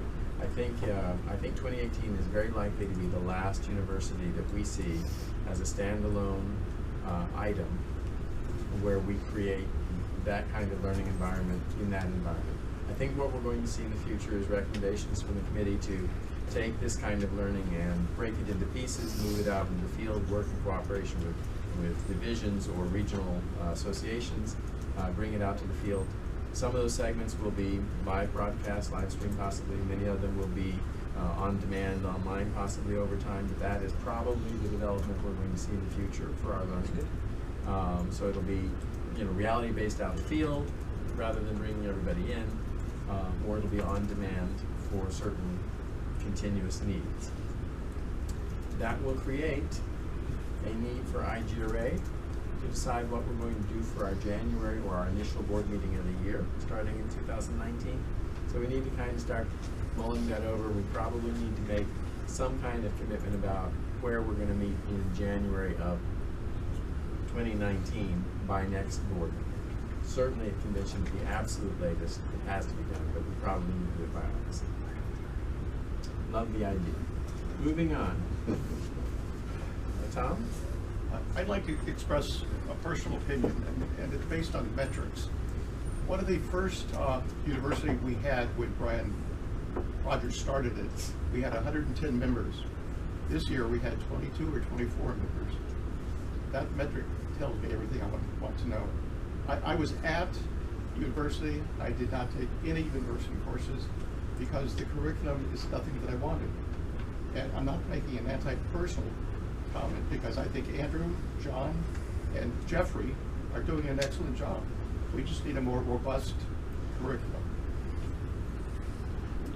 Hey, Tom. We're going to go ahead and start the report of WGRF. There's a chance we may not complete it prior to breaking for lunch, but we will begin with that, and I'm going to start with Lisa Smith for a report regarding 2017 initially, then we'll move on from there. Well, okay. One of the first action that we took was we have recommendations for the 2017 World Gay Rodeo Finals Grand Marshal.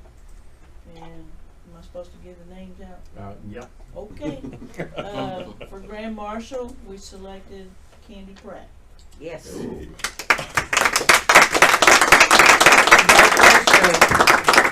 I think that is the consensus of the board. Congratulations, girl. Wow. Technically, we vote on approving that. Is that a unanimous consent to that? Very well. Please record it as such. Okay. Honorary Grand Marshal, we selected Bob Pimentel. And our community hero, we selected the Austin Baptist Women. Yay. All right. Just for a particular point, is there any objection to those that have been proposed by the committee? Wonderful. Okay, moving on. Okay. Congratulations, Chrissy. Thanks. Another item. Yes, congratulations. Thank you. Another item that deals with our selection of a stock contractor. We chose, or we're recommending, Razor's Edge Livestock out of Boone, Colorado. One, their experience with working on our circuit, and two, they are $2,000 less than budget. Yay. And that's a good sign. That's a great thing, and they come highly recommended. We'll So take we that recommend it. recommendation from the committee. You have the recommendation. Is there any discussion on it? There being none, all those in favor of the recommendation to take Razor's Edge as our stock contractor, say aye. Aye. Those opposed, say nay. The ayes have it. The recommendation is adopted. We get Razor's Edge. Okay. Another item that we took action on is basically we recommended, or we decided that we wanted to go with the Compete magazine for their advertising contract, whereas it will include doing the program for this year and next year, maybe. They'll have the first right on next year, but the contract is specifically geared toward the costs of this year. The cost is what, $2,900 for And doing 10. the, and how much? 10 10 cents. To do the program and distribute it and all the advertising that they wanna put out for us. And we thought that was a fairly good deal. And that doesn't include all the advertising. We're also looking at Alibi, which is in Albuquerque. It's their advertising venue, so to speak. They have all kinds of media, and we'll have something for that here in the future. And this is consistent with their budget. In fact, will be under their budget. The specific language of the contract will have to be sent to the executive board before it's signed. But is there any objection to the action of the committee in that regard? Quick question. Go ahead. So what are the distribution points for that? Lisa? Oh, I'll let you. Okay. They will produce a minimum of 1,500 copies to be distributed locally. We'll have control over most of those. It'll be internal to their publication in that region, and they reserve the opportunity to distribute it throughout the Southwest where they have other places where they distribute, but they do not guarantee it. And is that electronically? Because their magazine is It primarily will be electronic, but it's also in print. So 1,500 in-print copies, absolute minimum. In the New Mexico area with emphasis on Albuquerque.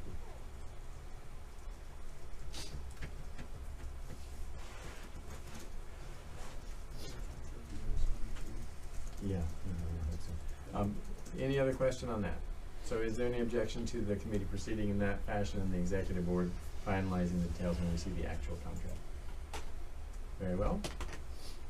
Okay, moving right along, we discussed about entertainment, and a proposal was made that we bring in Donnie Lee Strickland to do entertainment, not only just for an evening, but maybe throughout the weekend, like at the rodeo arena itself, not inside, outside, to draw people to come see him again at Sidewinders, which is the host bar, and which would up the cover charge. They are doing a cover charge for non-IGRA folks, and this was how we would pay for him to come to Albuquerque. Do you have a contract that includes the prices from him at this point? We have a proposal. Okay, and what is the amount? The proposal is $1,500, a room. Oh, I don't have it in front of me. A room and 3 tickets to the rodeo. That's it. Yeah, for whatever reason. $1,500 is the figure to consider actually, and then the room for the weekend. How many nights on the room? 3. Okay, the room is $99 plus hotel taxes, so think about it as a basically $1,850 package. This is an adjustment to their budget they're asking authorization for, although they will also offset it with anticipated income, which is not yet identified. So you have that recommendation to give them the authorization to include an additional $1,850 to pay for paid entertainment with Donnie Lee Strickland. That is their recommendation. Is there any discussion on the recommendation? Candy? What night would they play? Or he? It would be Saturday during rodeo outside the actual rodeo venue there, and then the evening we would probably, we haven't got this set in stone, Sunday before awards. So this person's gonna play more than once for the $1,500? Mm-hmm. Okay. that's We've good. got more weekend.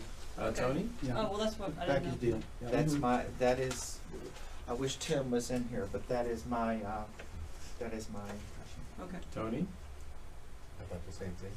Well, you raised your hand for. Oh, no. Oh, no. Okay. Did you also have the other two people, the Hopi people, or that? We have that covered. Oh, okay, never mind, all right. Okay, great. Any other question on the proposal to modify the budget and give them the authority with regard to the entertainment? There being none, all in favor say aye. Aye. Those opposed say nay. The ayes have it, the motion passes, the authority is given.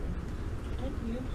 Okay, some other items is, I don't know if you realize we've lost another black shirt, rodeo director, so we were, We didn't lose him. They He didn't die. resigned. He just resigned. Yeah. He's not still wandering around We the didn't park. displace him. He just No resigned. longer passed away. He just. okay, anyhow, we have a black shirt vacancy that we need to fill. And we have one recommendation so far, but we did not, You can go ahead and talk about it, but as soon as you finish that sentence, I'm gonna intervene. I'm gonna just say that we did not, bring a recommendation to the board. The appointment of members of the World Gay Rodeo Finals Committee, and specifically rodeo directors, is reserved to the executive board of directors. We can talk about it, but we're gonna put it on the agenda of WGRF at the executive. Okay. It's okay. Well, I thought they needed to know in They case do there's need to know. someone out there that you think that might make a good black shirt that can step in now. We want them on now to finish out this year. Not trying to cut them out, just saying we're not voting on Okay. Yeah. All right. Anyhow. Another thing that we talked about was our sponsorship. We've got some things in the working, but we do not have any contracts yet to bring forward. We will soon. We've basically got our weekend schedule firmed up, and we'll be putting that out.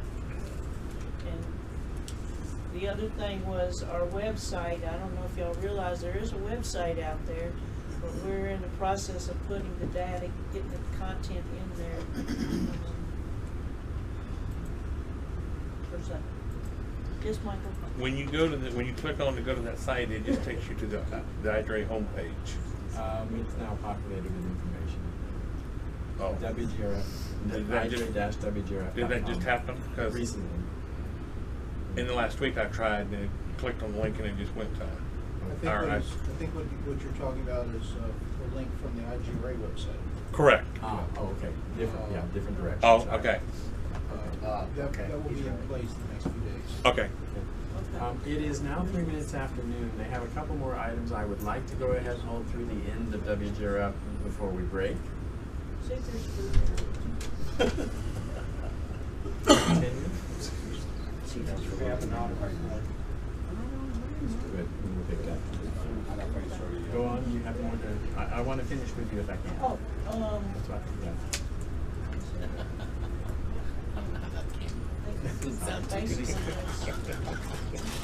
Okay.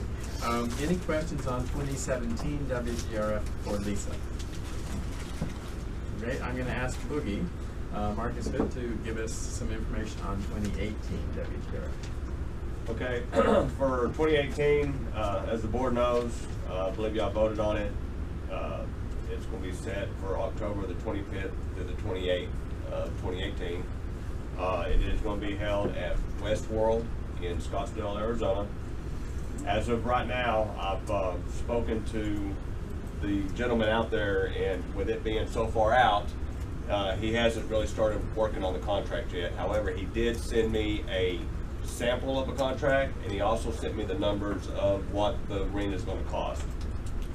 Currently, right now, it's a 10 item on the budget. The total breakdown is going to be, the total cost for the arena for the weekend is going to be $14,655. There will be some wiggle room. We do have extra hours in for the cleanup of the grounds, and then the cleanup and labor for the restrooms. Obviously, we're all big boys and big girls. If we clean up after ourselves, those hours will drop and we'll get more money back off of our overall budget. From the sample contract that I did read, I'm not sure if anybody's aware of it, but I did notice that there will be a I don't want to say a fine, but there will be a payment that we will have to pay back to the city, and that's per ticket. If it's $20 or less, that's going to be a 50 cents payback, and if it's $1 more or $20 or more, it'll be $1 payback to the city. There are a few other little niches I saw in there, but of course, that's going to be up to Bruce and the committee, the board to review all that. But what everything looks like, it looks really good. That involves the arena, the installation of the bugging chutes, the roping chutes, the pens for the cattle and livestock, putting up 1,000 feet of livestock panels. We might be able to take that down a little bit. That's just a rough estimate right now. And then they put in there an extra 12 hours of dragging at $15. So we could probably pull that down as well too. So there is money to be shaved off in that budget, and I do expect that we are able to do so. Now, please understand that we are not prepared to act on and approve a contract at this point. This is just to give the board the information about the parameters of it. Are there any questions for Boogie on this information? David? It sounds pretty complete, but the stalls would be in addition to that, right? The stalls are, I believe, are given to us in the rental the same as the warm-up arenas. Now, obviously, the cost of cleaning the stalls will be wrapped up in there, yes. I believe we have 2 barns that they're going to let us have. And then the warm-up arena is going to be literally just out the back door, across the road, and you're right there in your warm-up arena. Any other questions for Boogie on this? I do have one thing to append here, and that is to echo what Lisa was saying about the need for a rodeo director this year for this rodeo. We also wish to put the word out there. We need to populate the rodeo directors specifically, but the committee as a whole. Starting as early as August, we're going to be looking to appoint rodeo directors for next year so that they can be aware of that role going into this coming year's rodeo. So we are actively asking you and your associations to be thinking about that, spreading the word, encourage people to come forward. Remember that part of this is to train people to be rodeo directors, to go out there and do it in your associations, as well as people who are already rodeo directors to have a chance to be a WGR rodeo director. Now, Boogie, what more? All I got. Anybody have any questions for Boogie or with regard to WGRF either year? It's currently 8 after 12. Is 52 minutes adequate for your lunch, or can you do it in less, or do you need more? Less? We ran long. I mean, we didn't need that long last time around. So if we come back at 10 till 1, is that adequate for everybody? 12:50. We stand in recess till 12:50. Remember, please consider donating to DSRA. Do you bring the food back in here? No, you can eat in here if you want. There's tables along the side there too. Because they've got it.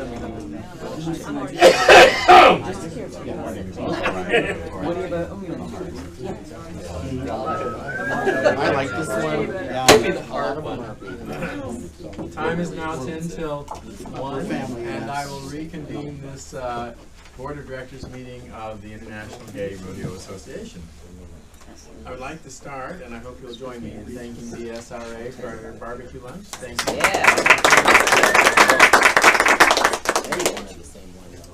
I also want to acknowledge and welcome Tom Sheridan.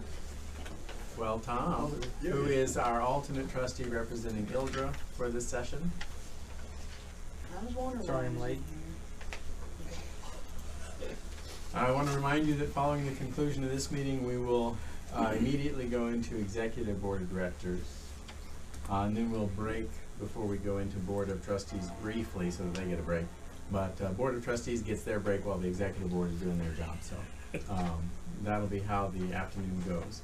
Also, Bucksnort, I want you to know that I have colluded with the royalty team, And we have agreed that one pair of buck snort finger puppets from the Presidential Private Reserve, and I want you to know that these are the rarest of the rare endangered species. These were the very last set available online, and they purchased them for me. So splitting the family is tough, but we're going to do it so everybody gets a shot at buck and snort. The team will be selling raffle tickets throughout the weekend, 3 for $5, and the drawing will be held during our chicken dinner on Sunday.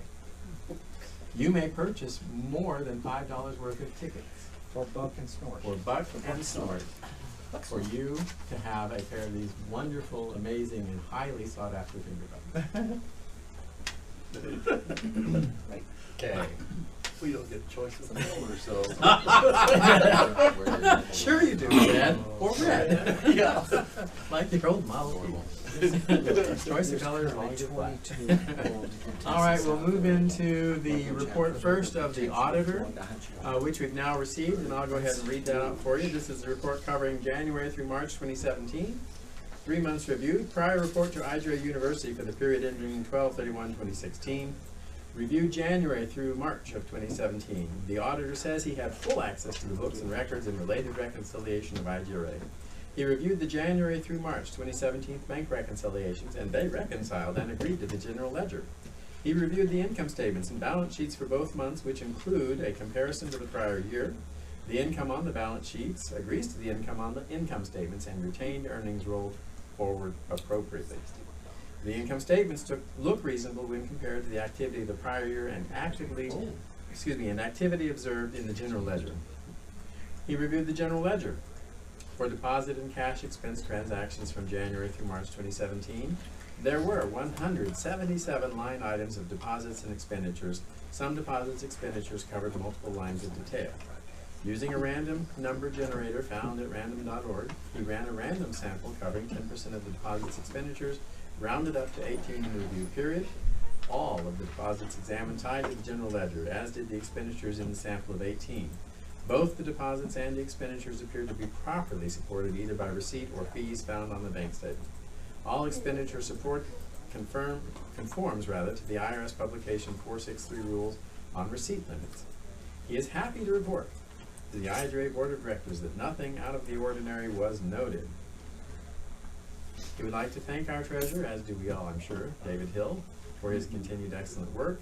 Please note that this is an internal review audit as prescribed by the bylaws and is not, nor is it intended to be, an external independent audit performed in accordance with generally accepted audit standards, and accordingly no opinion is expressed on the IGRA financial statements in that respect.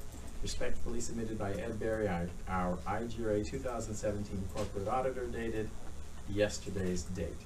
That is the audit report by the auditor. Any questions on that? And while we don't approve his report, are we agreeable to accepting it as presented? Very well. And the only reason I read it out word for word is because we have a rule that says I must. There you go. The ROC chair, we will receive their report at this time. Okay. I'm going to have to revise my report and get it to Ron because we had a late discovery. We had thought we administered all the tests to all the officials, and they were graded and passed. However, we forgot that we had a new category of officials. So Megan and Cammie need to take the arena director test. And so we are going to get that accomplished within the next 2 weeks, possibly this weekend, because I think they're both here. I know Megan's just going to say it's getting hot. But we had a discussion in our first quarterly meeting on March 22nd about the exams. Currently in the rule, the requirement is to have these exams accomplished by March 30th, which has been a struggle over the last several years since that rule has changed with that date in it. So our goal for next year is to make sure we get the information at convention so that we can work on the test before the rule book comes out, and that's been the struggle. Is the rule book comes out in late January, early February every year, and then we have to do these tests by March 30th, and there's a provision also if a test isn't passed that you have to give it an additional 30 days to take a retest. So the timeline's very tight. So what we did this year and anticipate doing next year is to strictly focus on the rule changes and areas of concern that have come up in the prior year. So we were hoping to have all those exams done by this board meeting. We thought we had, but we've got those 2 outstanding, so we'll get that taken care of. Guy, if I may ask, if you do have success in getting those administered prior to the close of the rodeo, just by way of notice, if you can report it at the trustees rodeo review board meeting, I think the vast majority of us would have our ears there to hear it. Okay. So another thing that we talked about was possibly coming up with one uniform test so that all the officials take the same test, so it would be all encompassing, kind of, so the left hand knows what the right hand's doing. So we'll see how that goes next year.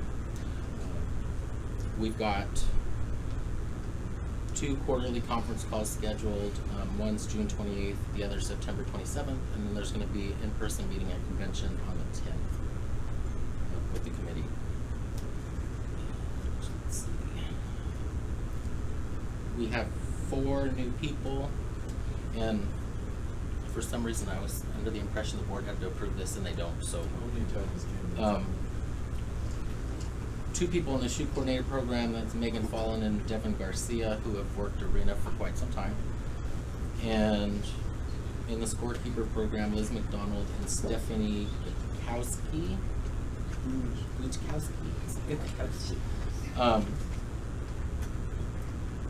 So that part's done. The judges submitted some information just worthy of noting.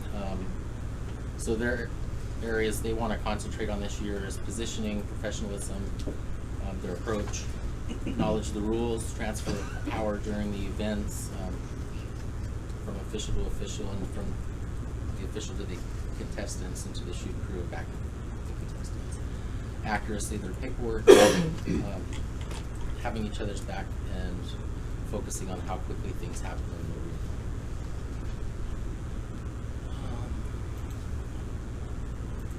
And I'm not really certain, but I put this in my report because you sent that email about. I asked you for action items, if any, by August. You don't have to do anything today. Find it. It's here somewhere. So Bruce sent an email about if we get an association abroad in Australia, how we would accomplish officiating those events. And so I just kind of wanted to get clarification on what your expectations are. Well, my real question is really in terms of having a pool of certified officials. And I think probably more emphasis on the second item than on the first, and that is clearly we're going to have to provide a means of, if we're going to accept a foreign association anywhere, and if we're going to work with a rodeo world that might operate differently than we do, we're going to have to find a way to incorporate officials that can service that association or associations if they're going to do rodeos, particularly if they are distant from us and we're not going to rodeo together often, as would be the case in this instance if Australia were the area. So what we need to do is devise a means for providing the officials, whether it's, they have to do like every other association, find a way to get them there, or we find a way to help them with that, or we find a way to allow officials who may already service rodeo in their area to supplement their training with an IGRA segment that allows us then to certify them in some fashion under our rules. This is the sort of thinking I'm asking the committee to explore, so that if and when we are called upon to find a way to do it, we already have kind of anticipated the need and come up with a plan. you know, as I mentioned, if they're 5 years away from doing a rodeo, we've got lots of time to work on it. If it's 2 years away, we got to start now to be ready somehow. That's what I'm asking you to do. So I guess I'll just bring this up in our June meeting then. And not today. Do you have anything further, or are you still working on your report? I think that's all I really needed to cover. And do you have any action items for the board? I don't. I thought I did, but I do not. It's Any questions or comments for Guy regarding the work of the ROC? So I'll get you a new report for the record next week when I'm home. I just want to comment, Guy, to you and through you to the leads of the various sections. The work this year has been, to me, it's been noteworthy and productive. You guys have done a lot in terms of training and working with new people, recruiting them, getting into the programs. I think it's great to see, you know, the progress that each of the sections has made in the ROC General. So thank you for that work. I don't need to tell you how important it is to work.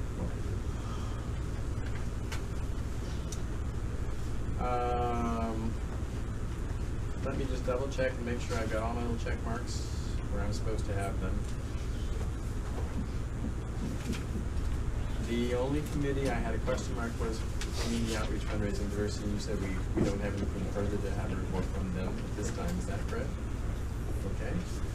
As far as I know, we've received all the reports of ad hoc and special committees. We will now move to unfinished business. I am aware of none.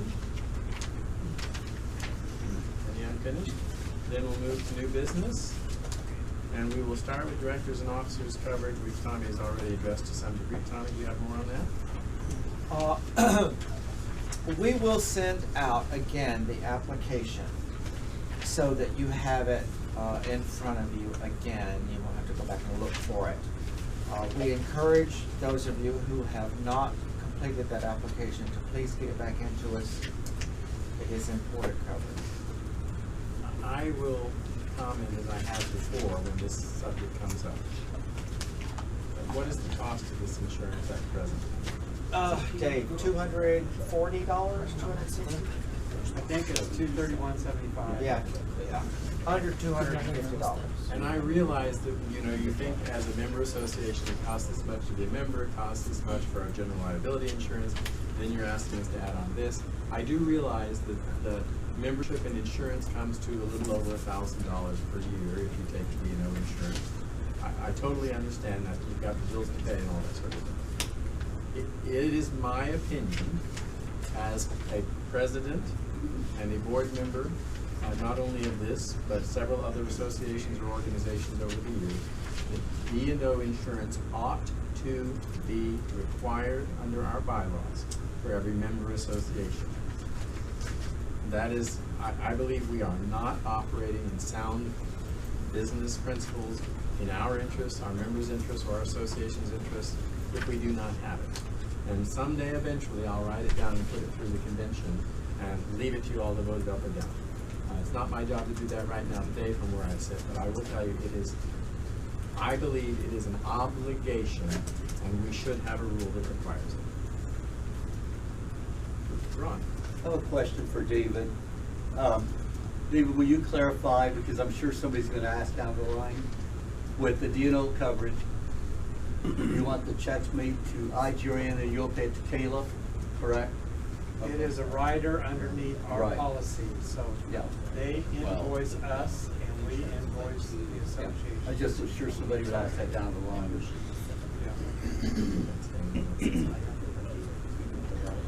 I have it right here.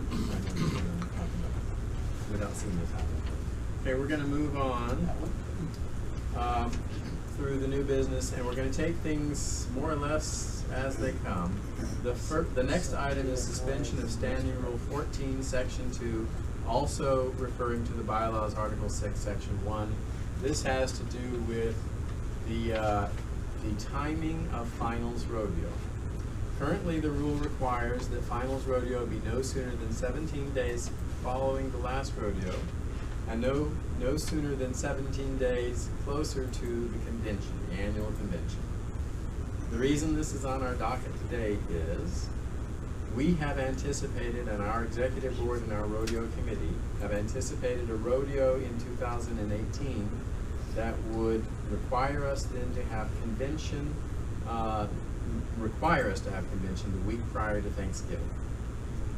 It is their recommendation that will come in the form of a rule change for the convention that we modify the 17 days to 10 days. Now, this does touch on a bylaw, so we can't fix the bylaw today.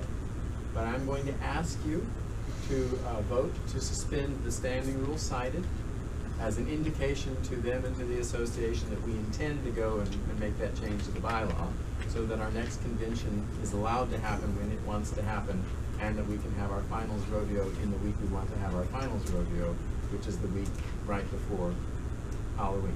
Does everyone understand the timeline issue? Okay, so that is my question. Is there a motion to suspend Standing Rule 14, Section 2? Terry, is there a second? We're not going anywhere if I don't hear a second. Second. Thank you. Is there any discussion? Is there any discussion? Candy? So, I thought that all this stuff had to be done in convention. Okay. And I understand what you're doing, but there can't just be a variance until convention or something like that, because Let me try to answer your question. Okay. There's a few layers. Okay. This is the standing rule in front of us is a standing rule of procedure. Okay. This board has the authority to suspend the standing rule of procedure. Okay. The bylaw, this board does not have authority to change. Okay. I'm asking you to act on the standing rule only to telegraph, to give to the committee and to the association generally our intent and support that we're okay with rearranging this when we have the chance at convention to deal with the bylaw. Now, because it's for the 18 rodeo, that just allows us to proceed in our planning. Okay. If we go to convention and we don't change the bylaw, then that does change what we have to do for that rodeo. Okay. That's Okay. not the standing rule on the screen. Oh, sorry. That's Rule 13. Yeah, I'm like- You're not the wrong one. Sorry. 14, Frank, I need 14 for finals rodeo. Thanks. I got my copy, I wasn't looking up. Okay, so do you understand what we're allowed to do and what we're not allowed to do? Okay, and why we would want to? Any other So discussion? this one said to remove that last line, doesn't it, on the? I'm only asking you to suspend the rule, 14, Section 2, which has to do with the date. No, Okay, still- what yeah. this is to do with the The red next line. page. Yeah, that's what I'm Needs another confused about. It's the next page. All right, let's get the right reference, because Yeah. that's not it. Okay, let me try to find it. No, well, it could be me, because I was dealing with the 16 version of the rule. The bylaw is attached. The bylaw is not the one I need. I need the standing rule where it talks about the 17 days. Yeah, everything I saw was removing this stuff. and I'm Yeah, confused. no, I appreciate you. Okay. Let's hold that for a moment. And let's move to Standing Rule 12, Section 7A. And if you'll expand that for me, Frank, so I can see it from here. Sorry about the fuzziness. Well, it's not your problem. Okay. What do you need? Is it Rule 12, Section 7A and D is what I need. Move down just a little bit. See? It's 16. That's 16. It's been handed to me a whole series of individual documents. It doesn't tell me which one is which.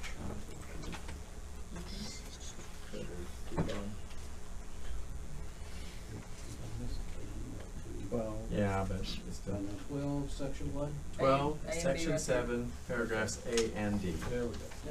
Yeah. Okay. There So we go. wipe from your mind everything we were just talking about momentarily. This has to do with the time frame for approving a rodeo, and this is on here because 2 weeks ago, New Mexico came to us and said they may need to change their date, which would affect our quarterly board meeting. That was within 14 days of this particular meeting. Arizona had not yet submitted their application, so one way or the other, they were gonna be out of time, whether it was at this one, they were gonna be too short of the 14 days, or at the August one, they were gonna be within less than the 6 months. So one way or the other, they don't meet the rule here. Again, this is a standing rule. The board has the authority to suspend the standing rule for this purpose. If the board chooses not to, then the convention does also have the authority to instruct the board to consider a rodeo application out of time. Okay, so we can either deal with it today, or in August, or in November, or not at all. All right? That is why we need to deal with this one way or the other, because we've got a time frame we can't meet, or couldn't have met. We can now meet because they're not going to change their date. Gene? Just for educational purposes. Yes, sir? Can you explain where the board has the authority to suspend a standing rule for it? You're absolutely right. It's not expressly mentioned in our bylaws, but our bylaws incorporate into them Robert's rules as our... And in there it says that. Right. A standing rule of procedure is allowed to be suspended. That's fine. I don't know where it was. Yeah, but that's the answer to your question. Okay.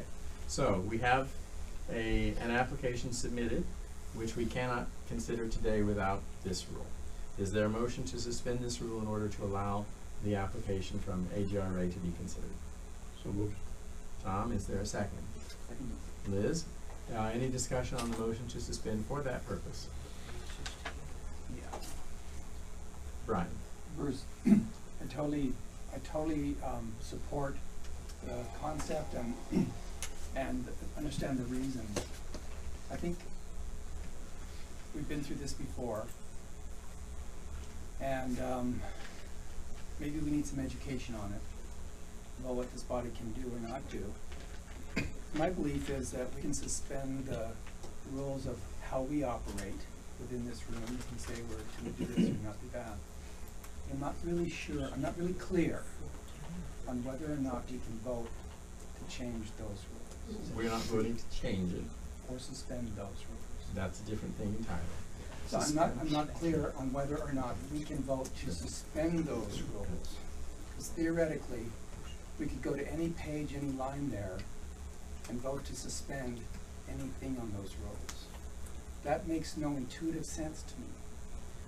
However, that said, sure. I think we need clarity on it, Mm-hmm. we need education on it, and we need to be sure that we can and cannot do it. I support it, sure, because I understand the purpose, but I don't think we can do it. And clearly that is a perspective, if you take, you should vote against the measure. As the one who gets to call whether or not, in this context, we're allowed to do that, it is my judgment that it is a rule of procedure, and that we are entitled to suspend a rule of procedure. If you don't agree with me, you're certainly welcome to challenge that ruling, but that is the ruling of the chair in this instance. Okay. Michael? How long is the rule suspended for? The motion I requested and you gave was for the purpose of receiving this application for IGRA. So as soon as we deal with this application, the rule would come back into play? That is correct in this instance. There was a question down here.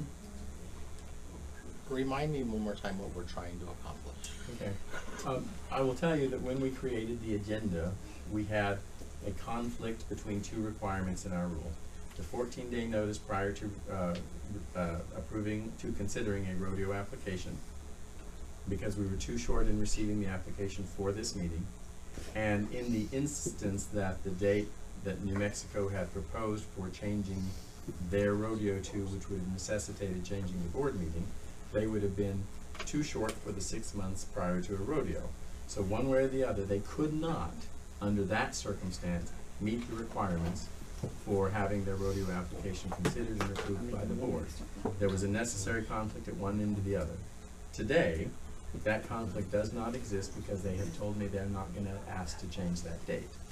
So you can choose not to do this today, in which case the application can be received and acted upon in August, outside of 6 months by a few days, and still meet the requirement of the rule. You will then hold them over for 3 months approving the rodeo, but that is a possibility to do. And so where does the 17 days I keep? 14 days. Okay. Oh, 17 days is for something different. Wipe that out. Yeah. Finals rodeo and okay. convention. We're going back to that. Yeah. Ron. And And technically, our application is timely. Today, it's just a 14-day review period that we were not able to meet. Okay. Any other questions? Any other discussion of the motion? The motion is to suspend the standing rule cited for the purpose of receiving the application or considering the application from the IGRA. Those in favor of the motion say aye. Aye. Those opposed say nay. Nay. The ayes have it, the motion carries. The rule is suspended for that purpose.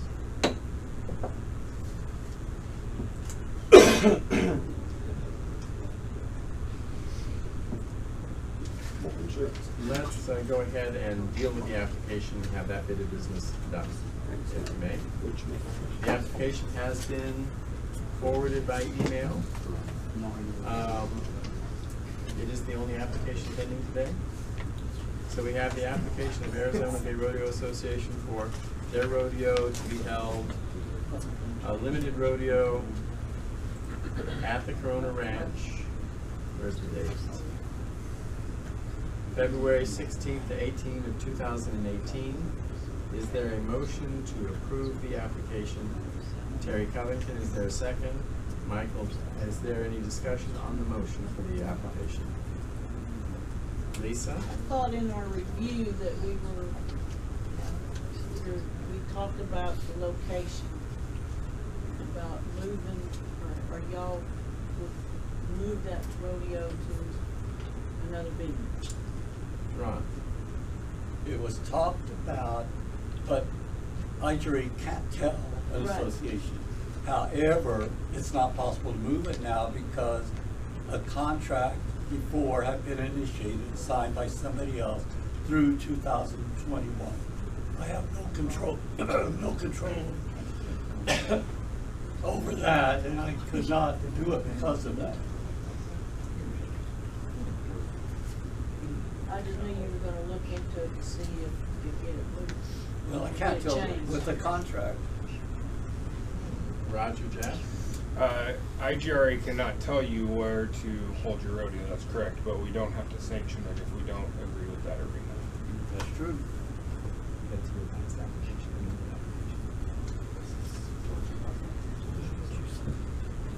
Any, Liz?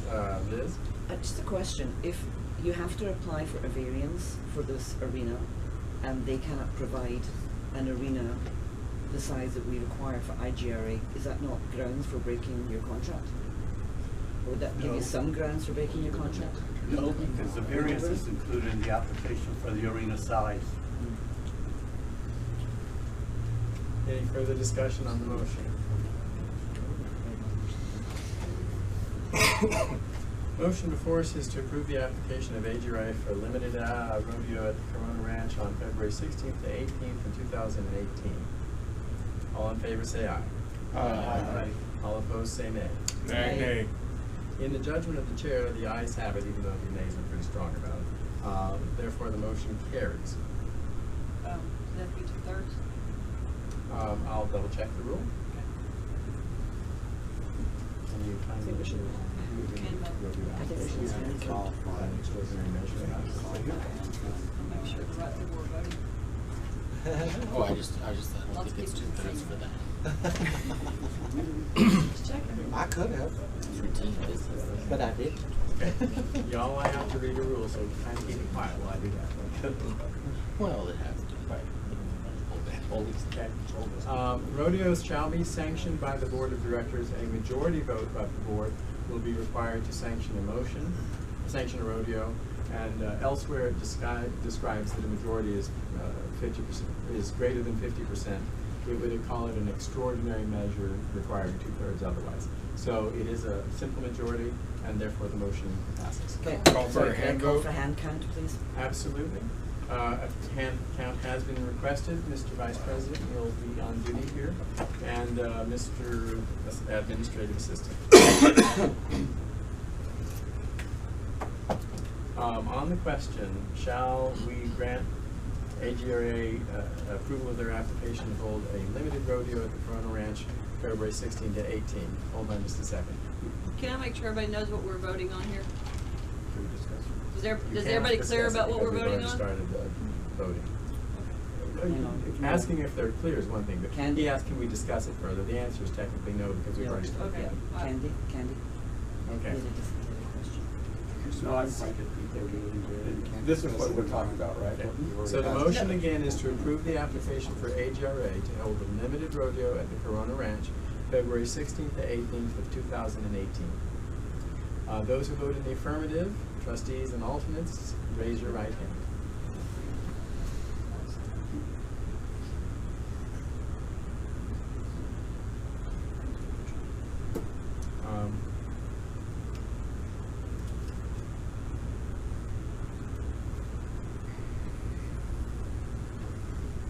You may lower your hands. Those in the negative, raise your right hand.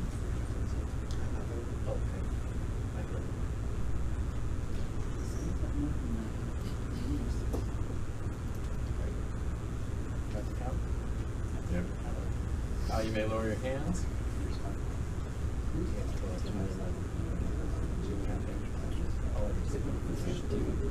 By a vote of 12 yea and 5 nay, the yeas have it, the motion is approved. Point of order. The point of order, go ahead.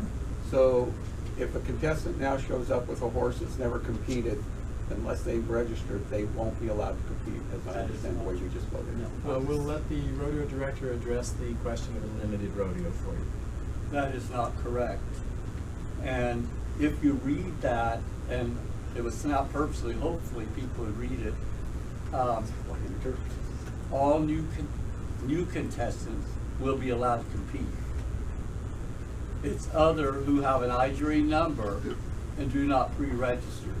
But we don't have over 45 horse contestants, and for 45 horse contestants should cover all of them. All right. Is your point of order satisfied then? I actually call it a point of personal information more than anything else. But, okay. That's not how I read that even now, but okay. What's not clear on? I mean, I understand what you're saying, but. Okay. So the question has been asked and answered. We are finished with that particular item of business. We'll continue with 2018 rodeo application consideration. We have a request for an amended application from TGRA. Has this gone out to everybody? Okay, will you go ahead and pass them out, please? Except for the camera. Please, you don't have to sanction. Right.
It's yours.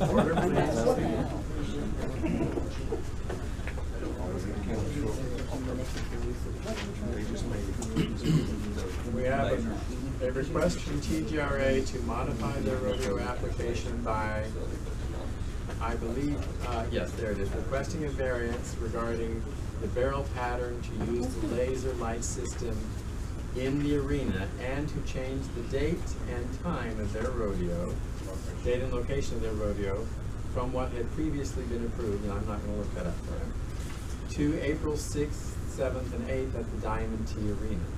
That is the summary of their request. Terry? This is modified. This is for 2018. We did not approve that rodeo. Never mind. Oh, okay. Sorry. I thought we'd already dealt with the underlying factor. I misunderstood the request earlier. My fault. So, Point of order. Since we set it as the rule aside only for consideration of IGRA's rodeo, I think that this is out of order. you are correct, it is out of order without a motion to set aside the rule. However, we do have the authority to receive the information with regard to the date, not to approve it, because that's done by the annual convention, but at least to be on those. So the consideration of the application is out of order pending anything else. Why is it out of order? It's over 6 months before the rodeo. Because the application was not submitted for Oh, 14 review day 14 review. days prior.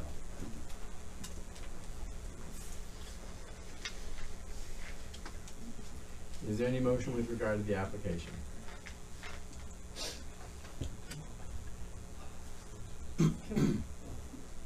Make a motion to waive that?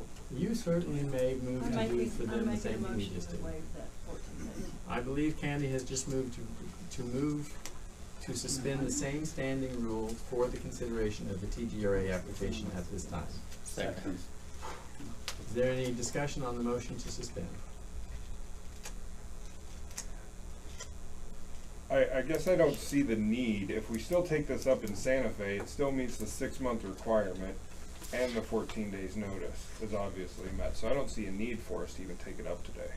I'm guessing it's because of the change of venue. They need to let the new venue. It's not a change of venue, it's a new venue. No. They can still enter into a Well, contract. it's a change of venue from Seguin up to Denton. But this is a But we new never application that received we have not approved an application. Them changing their venue has nothing to do with us I sanctioning thought the we had rodeo. approved. No, we Not have for not. We 18, haven't. not for 18. Convention. The 18 dates have been received by the 16 convention, as for planning purposes only. They can certainly notify us of a change in date, and we don't have to act upon that. We do want to know about it, and incorporate it into our plan. You do have a motion. If your opinion is that it is not This necessary is to just do a that. discussion topic Yeah, for me. then certainly. Is there any further discussion on the motion? David? I believe they have a couple of fines. I haven't gotten the information from Ron, so those need to be included in that fine area. I haven't billed it because I'm not sure what the fines are. I only send you the checklist. I don't say anything about fines. It's what the review board meeting does. And the review board meeting did not say we're fining for this or this. I believe the practice is that if there's a no that is finable on the application, a fine is supposed to be imposed without action. That's my For understanding certain as well. questions, it says. Okay. The question, however, David's point is that he believes the application is inaccurate at this time. Is there any further discussion? Tom, you had your hand up. I was going to say that if there's no if you ignore the fines for a second, if there's no difference of passing this today or passing it in Santa Fe, and we have an association that wants to move forward, why would we even try to delay them? Why not give them the authority now? Why would you hurt them? We'll start first with Lisa and then go to Ron. Because you do want those fines addressed on this application. Then let them because- amend it right now. I thought there was none. There are none recorded I at don't this think time with that's the treasurer. Ron? The only thing I see with this, I was in favor of it, but it's like, look, there's no sanction fee included, and sanction fee is supposed to be included. I'll have the credit card document. Okay. Okay, the motion that we're discussing is whether or not to suspend the rule not to approve the application. Please keep your conversation focused on that particular question. Is there any discussion on the question, Brian? I think we're on that slippery slope again. And I have no problem personally with approving the venue and those kinds of things. But certain rules exist for certain reasons. I think that this rule might exist because we're a brand and we want to have quality and we have all those things. And I think suspending the rule kind of takes the rug out from underneath that. But at the same time, I agree with Tom. I mean, you know, it's not a big deal, but it's a slippery slope. And we're, Is there any further discussion on the motion to suspend? Guy? I was just gonna say that I think it seems like most people don't even look at these applications until these meetings. And there's not really a whole lot to look at here. So I would support suspending the standard while doing this business today, even though it could be held off. Is there any further discussion on the motion to suspend?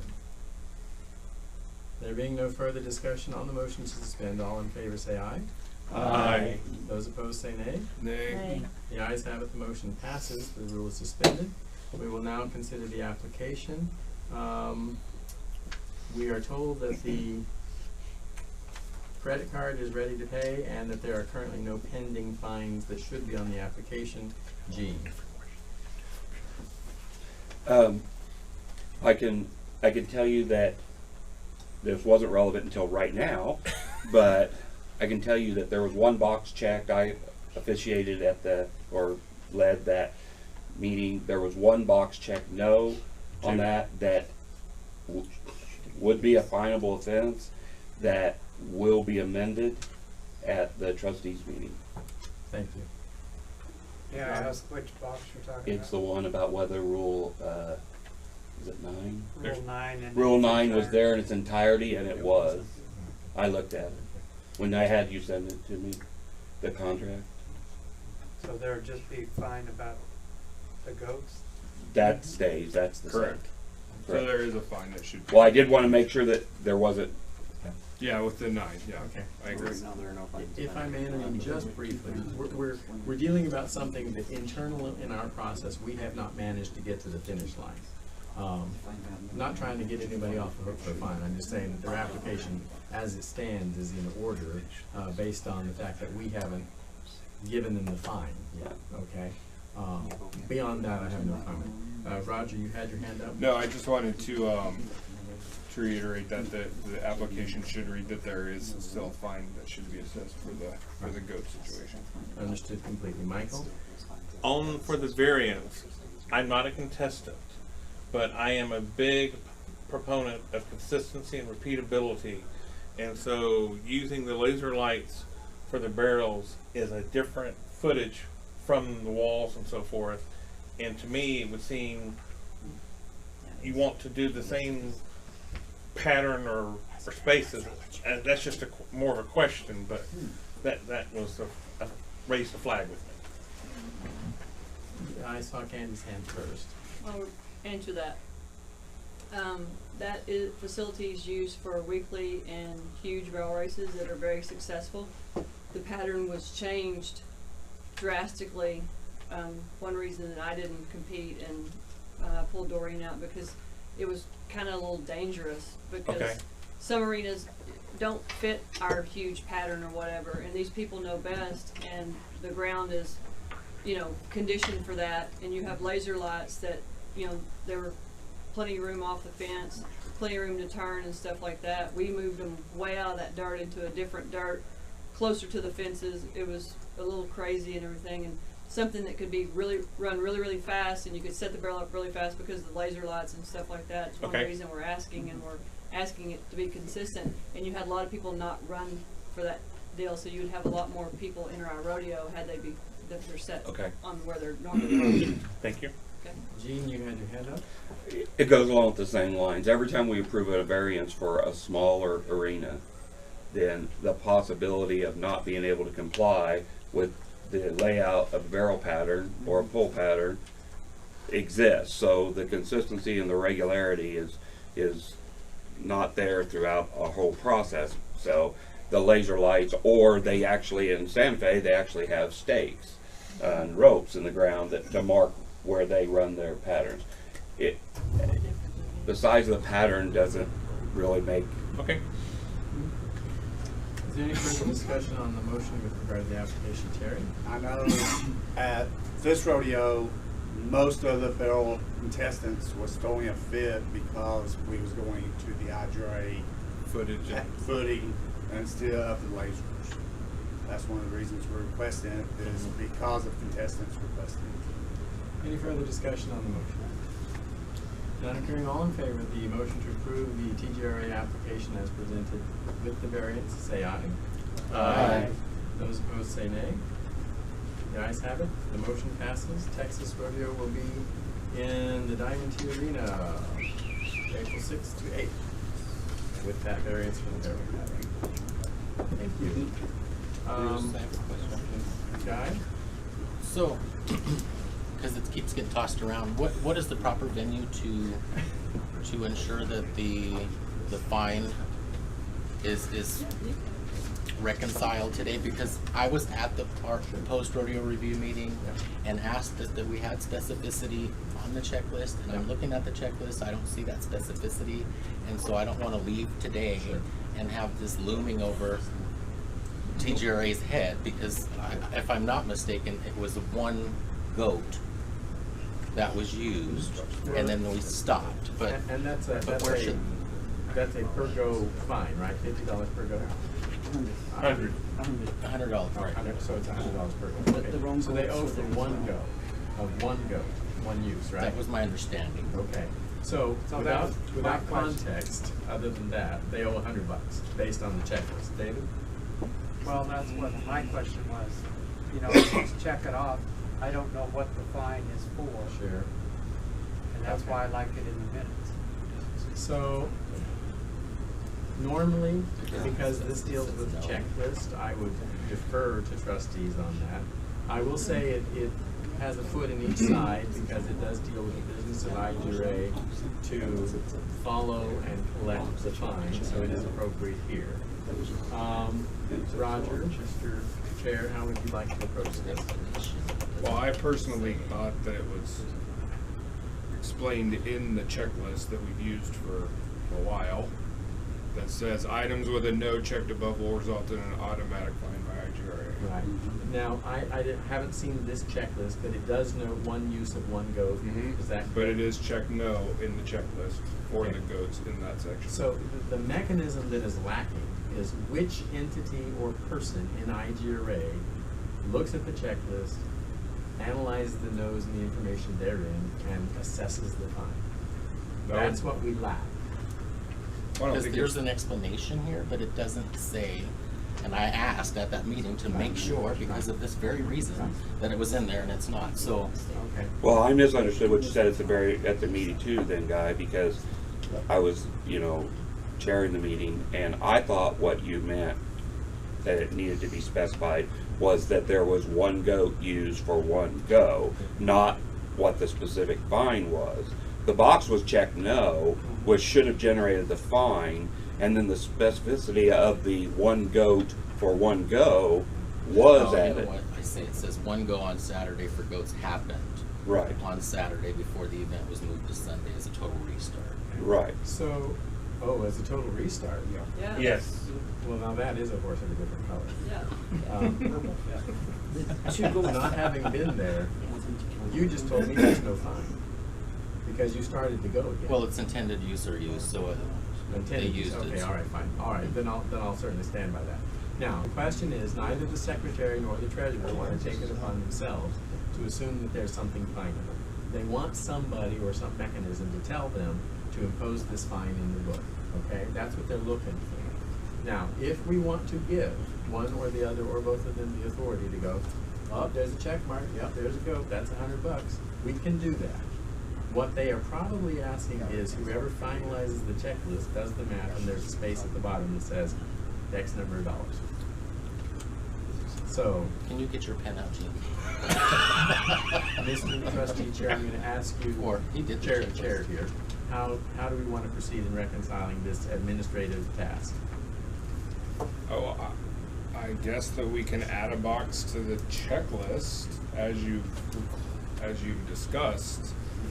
I thought that is, we can just add it in that fines box, total fine to be assessed, blank line, and filled in, and then once the trustees approve the checklist at the end of the rodeo, the post-rodeo review meeting, that fine is what they've assessed.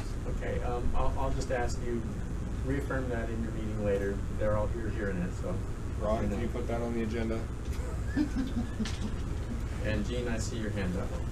Okay, but I do want to make sure that as a board here, that we understand what the trustees may do. Is because we already have a rule, that's why we added the box about if it's checked no, a fine will be assessed. So there's no voting then at the trustees meeting to not assess the fine.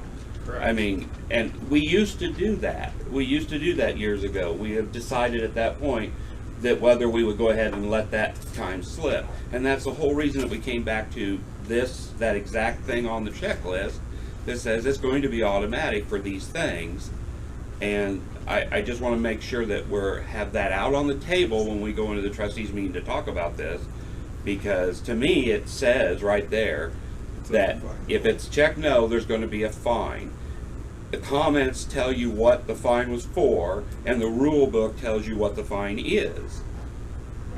So I'm not sure I'm getting it. Correct. Well, I'm on the same page. Yeah, these guys just don't want to take on the responsibility to do that math and say, on behalf of the trustees, you guys gave us this information, we're doing the calculus. So his point is correct. There's no decision making here about do we charge it, do we not charge it in that context. You simply do the math, give us a number, and the invoice will go out. Michael. And I think we're getting into a trustees meeting type debate than a board of directors, but the checklist says automatic fine. Yeah. This is the first time I've ever done the review checklist, and I was trying to do the best I could and learned a lot going through the process. So when it says automatic fine, if the automatic fine, if the checklist trustee needs to say the automatic fine is of $50 or $100 or $150 or $1,000, you know, automatic. I thought it took the decision making out of my hands as the checklist trustee. Guy. Just to point out, so on the checklist, I don't think it needs to be revised, but it specifically says items checked no above will result in automatic fine by IGRA, but additional fines must be noted in the comments to be assessed. So what would have been better was to say one goat was used, resulting in a $100 fine. I mean, you're not going to be able to put another question or another box on the checklist that's going to cover every single scenario. Because there are rules that are not on the checklist. Was it checked above? Was it checked above on the checklist? Well, if the checked goat no? says no, Yes, but yes. that's not a $50 fine, it's a different fine. It So was- most of the things, if it's checked no, it's a $50 fine. But they still need the quantity. So it's there. Okay. Yeah. So we will refer it over to the trustees to determine exactly who assesses the amount so that it gets recorded and a bill. Otherwise, we've handled the matter, I think it's Beat a dead horse. sufficiently here. Those goats are dead. Is there anything further on applications for rodeos at this time? I will mention that I've communicated with Brian, and Brian tells me that there is no request now pending for a possible date or venue change for ZIA. Okay, we do have a few items of business yet remaining before we continue with our meetings. I judge it's time for a break, so we will reconvene at 2. So with this one, this one,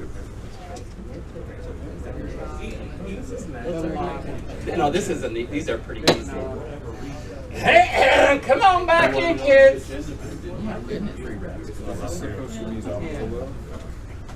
But yeah, it's a set.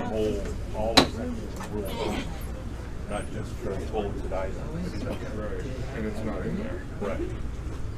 But they said it was. Well, we were focusing on the 7 inches. I'll reconvene this regular Board of Directors meeting of the International Gay Rodeo Association. A few moments ago when I showed you Buck and Snort, I forgot to leave out one very important detail. The beneficiary for the fundraising this weekend will be the Bob Pimentel IGRA Memorial Rodeo Crisis Fund. That will be who gets the money from the sale of the tickets for Buck and Snort Jr. Okay, we will proceed on. We've now found the right reference on the other question for Rule 14, Section 3. Frank, I was one section off when I typed it over and sent it to Ron. I apologize. This is the one that talks about the 17 days between annual convention and university annual convention and the last rodeo of the year and finals and all that sort of stuff. So this is the one where we need to go to convention with reducing that to 10 days.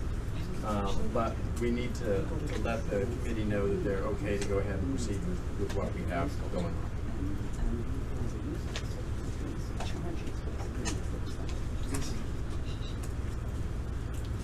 You see the section up there?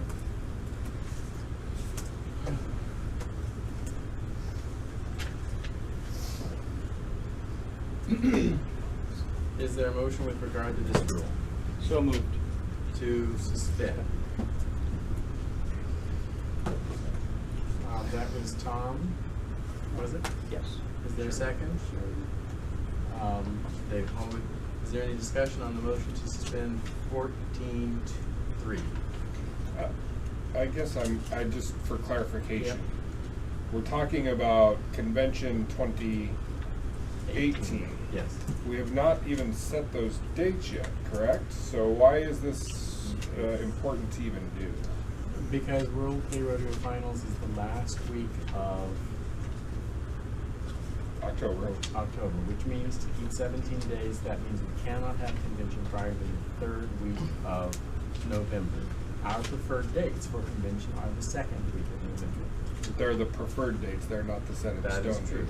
However, if we have to plan a convention now, in that third week, you are reasonably well aware that the expenses for travel are heightened in that third week. And they significantly go down directly after Thanksgiving and between Christmas. Right, so we can do that too. But if we go the week before, when we typically do, then we will save the $100 per person basically, generally, for most places. That is why. But we could go after. You absolutely can go after. So that there would be no reason to set aside this rule. If we were to go after. If you chose to go after, you would not need to set aside this rule. Thank you. Guy? So, what good would suspending this rule do when it's a bylaw? Sure. And so we can't go against the bylaws. This is so a bylaw, this is but there is a rule. bylaw There's on a page bylaw 8. tied to it, yeah. The reality is that you're right. We Article can't change 6. the bylaw. All we're doing is giving a statement of our intent that we're going to bring that bylaw forward with the intent that we are going to support that change to allow for the free trade. But you are right. Effectively, all we're doing is giving a message.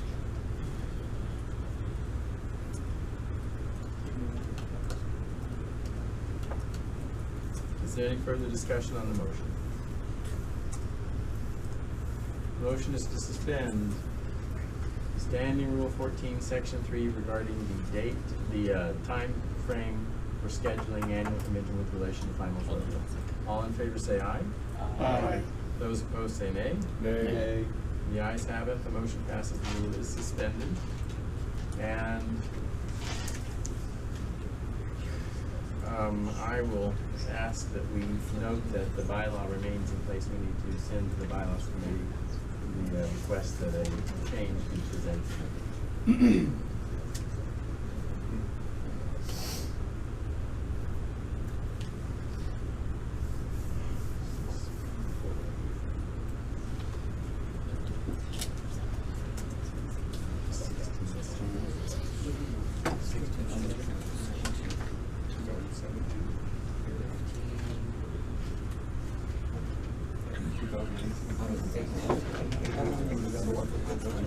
All in favor?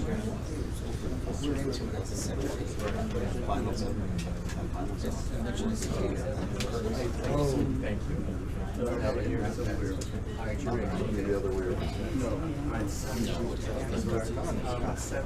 Serviceable. Ron, if you can, I know these things. The schedule for IGRA awards and convention-related dates, this is for informational purposes and planning, getting it on your horizon. And Ron, do you have that to review with everybody?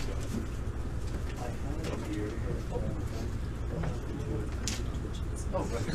Okay, great.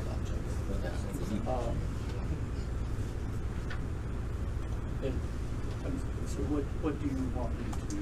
Just let everybody know when they need to have what nomination in and with whom. Oh, okay. I didn't have that because I didn't know that was what you wanted. I would like to say, I'll send out something, and ask for, nominations by our August meeting.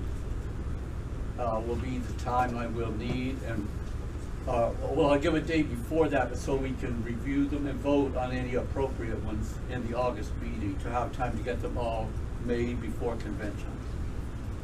And this is for which ones? All awards. Okay. Rule 16, Special International Awards. Okay. Well, but, yeah, that just says Special International Award. Service Awards was the one, Section 7. And I didn't know why it just says Section 7, but can we just make it the entire rule? Section 7 is noted for a particular reason. But yeah, the entire rule, what all we're asking for is when we're gonna agree that we need to have these things in with respect to the one you're just addressing right there. Standing Rule 16, Section 7 is the one that we put in 4 years ago that allows for service awards for officials, which we have not yet ever. Section 8. Authorized. 8 is for officials. 7 is for service. Oh, 8 service was just a officials. typo again. Good read, yeah. No, that's all right. Section 8. Okay, so that's the one that has to do with the limited 5 for certified officials, past, present, or anything like that. The committee is asking whether or not we will give them leeway to consider more than 5 in the inaugural year.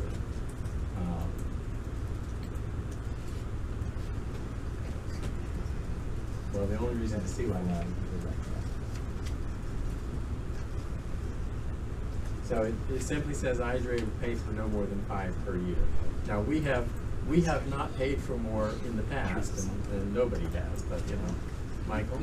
In the past, 5 were paid for, but if an association wanted to do more, they paid for that additional one, didn't they?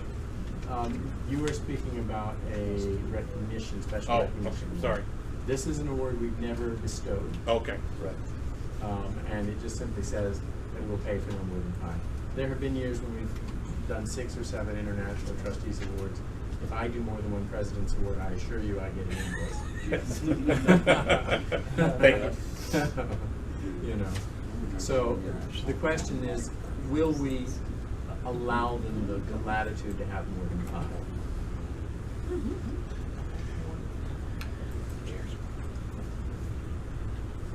Ron? Can I ask a question for them? Sure. I assume this is from the Rodeo Officials Committee asking for that. Do we have an idea about how many we would be looking at? No. No? No. Okay. David? Is this for recognition when they step down out of service? No. The rule does not specify, and when it was put in, we had contemplated both going back and recognizing those whose services ended, as well as those continuing in service.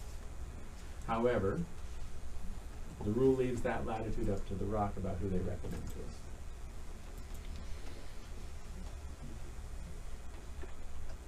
to us. Maybe I should do my fundraiser for plaques for extra. Ron? May I make a motion? Yes, you may. I would like to move that for 2017 awards only, we approve that IGRA will pay for a maximum of 10 certified official awards. Second.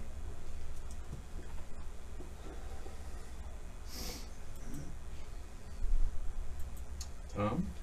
Does anybody know what one award costs? $23. David? $25 or Yeah, between $25 and $30. Not much. Thank you. Is there any discussion on the motion?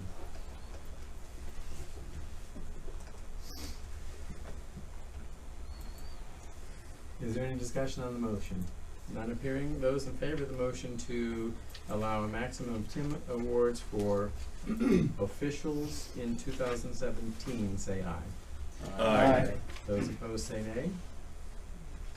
The ayes have it, the motion passes. Oh my God, Bob, you didn't vote no. I have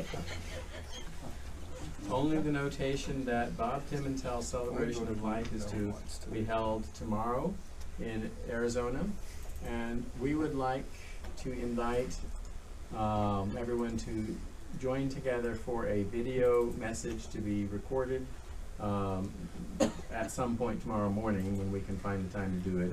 I'll leave it to the rodeo directors and the people in the arena to figure out when is a good time for that.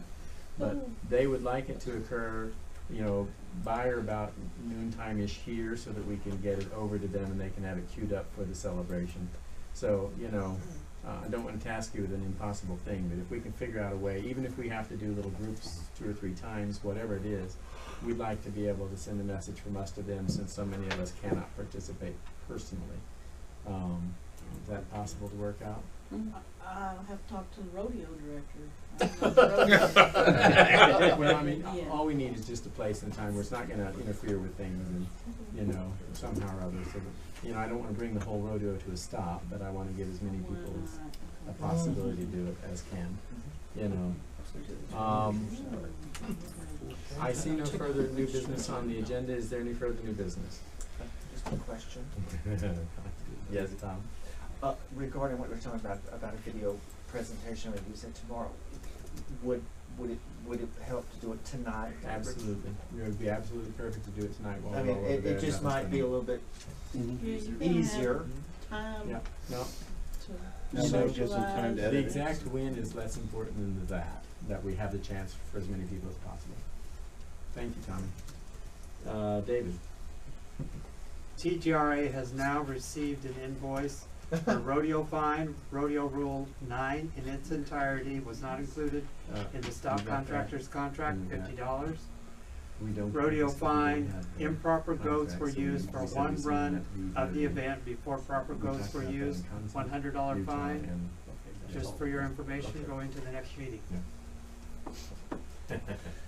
No pressure. Any other new business? We will proceed with announcements, reserving the SRA for last. We'll start with our Senior Association, CGRA.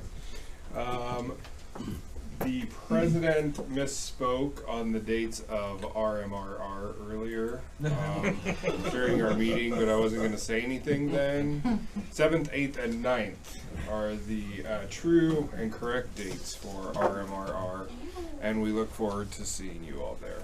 The president is justly chastised. Thank you, CGRA. TGRA? Just want to say thanks for everybody that attended the last rodeo at Diamond T. It was a new facility for us, and it was a very successful rodeo. We look forward to working with that group again. It was awesome. Great. We did an excellent job. And without everybody's help, so thank you, Terry. Thank you, TGRA. GSGRA. GSGRA wants to invite everybody to come to Hot Rodeo, May 11th through 14th. The 11th is Thursday. We're having a dance contest, and there will be ribbons, and then a buckle will be awarded. Friday, the registration is from 5:30 to 8:30, not 6 to 9. And the kickoff party will be at Alibi Azul for the women and a tool shed for the men. Well, it's the women of Gay Rodeo, actually. We'll be at Alibi Azul. And we had a gymkhana last week, which was cool because new contestants, new horse people showed up, and it was well attended. So I'm kind of encouraging these guys to do it more than once a year, since they seem to be drawing people. So, and that's it. What did you just say? Frank, I have some information of interest to GSGRA. Yes, sir. Roger Bergman has done an exhaustive study of the history of gay rodeo, and he noted that our official count was short by 2 unsanctioned rodeos. Bay Area is the 500th gay rodeo. Again. That had already lost it. David Lawson will be very happy. So it was going to be finals, but we have gone to the source. Okay. And it is Bay Area. Great. Congratulations. Yeah, we're happy about that again. AGRA. I'd like to thank everybody that came to the flood of February. Remarkably enough, thank God for insurance, we did make a profit on this rodeo. So, and since we are now sanctioned, we would love to have you come to our rodeo February 16th through 18th, 2018. Thank you, AGRA. Great Plains. Well, unfortunately, you all know we're not having a rodeo this year, which is very sad. But we are having, on the Saturday, we will be having 2D, 3D, 4D barrel races. They are sanctioned barrel races. We have about $2,500 in added prizes, money and prizes. So we would invite all of the horse contestants that would like to haul up. We are going to have some fun events at night still, because you know us, we like to party and we like to drink. So we will be having all of those things. We will have a Texas tea party on the Saturday night, and the royalty are getting that all organised, and we'll be at the Havana. Are you going to interrupt the flow of things, Tom? Yes. You can. Okay, go ahead. Yes, I am. Is that the same weekend of the schedule? It is. It is Okay. Memorial Day weekend, yes. So we're Thank still you. going to have Thank a you, Tom. Memorial Day weekend party. We need to communicate a little bit on insurance. Yes. Yes, we do. Thank you, Great Plains. Missouri. Labor Day weekend, Kansas City, Missouri. Our arena is up for sale, but everything is cool. We are having our rodeo Labor Day weekend, for sure. And AGRA. Well, we're looking forward to hosting you in Santa Fe for the board meeting. And our rodeo is proceeding as planned. There was a little bobble with the Rodeo de Santa Fe grounds that caused a momentary panic, but that's been resolved, and we're moving forward with the rodeo. So look forward to seeing you there. By the way, just FYI, the week following is the big Indian market in Santa Fe. Two reasons I bring that up. One, a lot of people come in the weekend prior, which is our rodeo weekend. So once we get the host hotels on the website, you'll want to get in and book your hotels pretty quickly. And secondly, if you've never been there and seen Indian Market, it's something to see. So plan on staying and peek at that. Thank you, and AGRA. North Star. North Star wants to thank you for your understanding concerning the need to cancel our rodeo this year, or as I'm encouraging everybody, postpone it.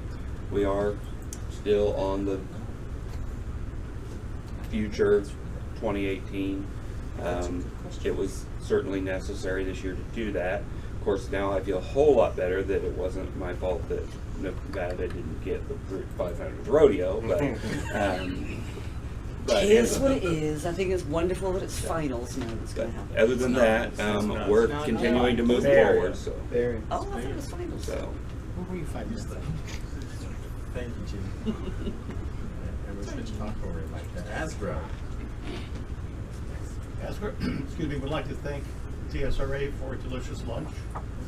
We'd also like to thank DSRA for having the foresight to invite us to this rodeo under a flash flood warning for the next 2 days. Rather than having it in southern Denver for the next 2 days, they should have a foot of snow. Shut up, I already turned on my sprinklers.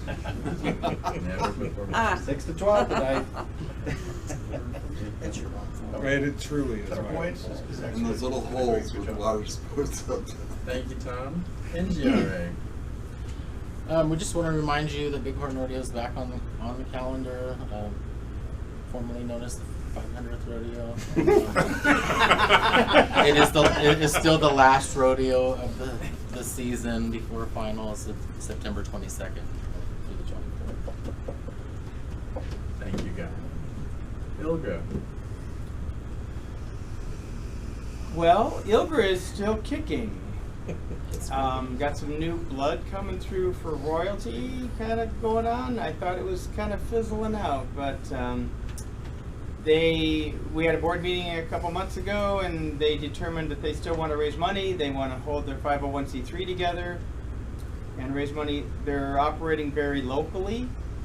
We have a large event planned at a gay campgrounds in southern Michigan that we did last year. So that'll be another, hopefully even larger event. We had some IGRA royalty there last year. We'll have them there again this year. So we're still kind of out there. No rodeos planned. Thank you, Tom. Michigan International Gay Rodeo Association. Well, we're still hanging on too. So, but I'd like to make sure that, you know, people who would have the time off on July 14th, 15th, and 16th to come to the Wild West weekend that we have out at Camp It, and which is in Saugatuck and on the right by the Great Lake, Michigan.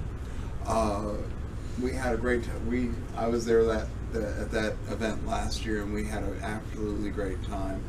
And I know the other people at the campground really enjoyed meeting a lot of the IGRA people that did show up for it. So I'd like to ask everybody who can make that, please come out for the weekend and have a good time.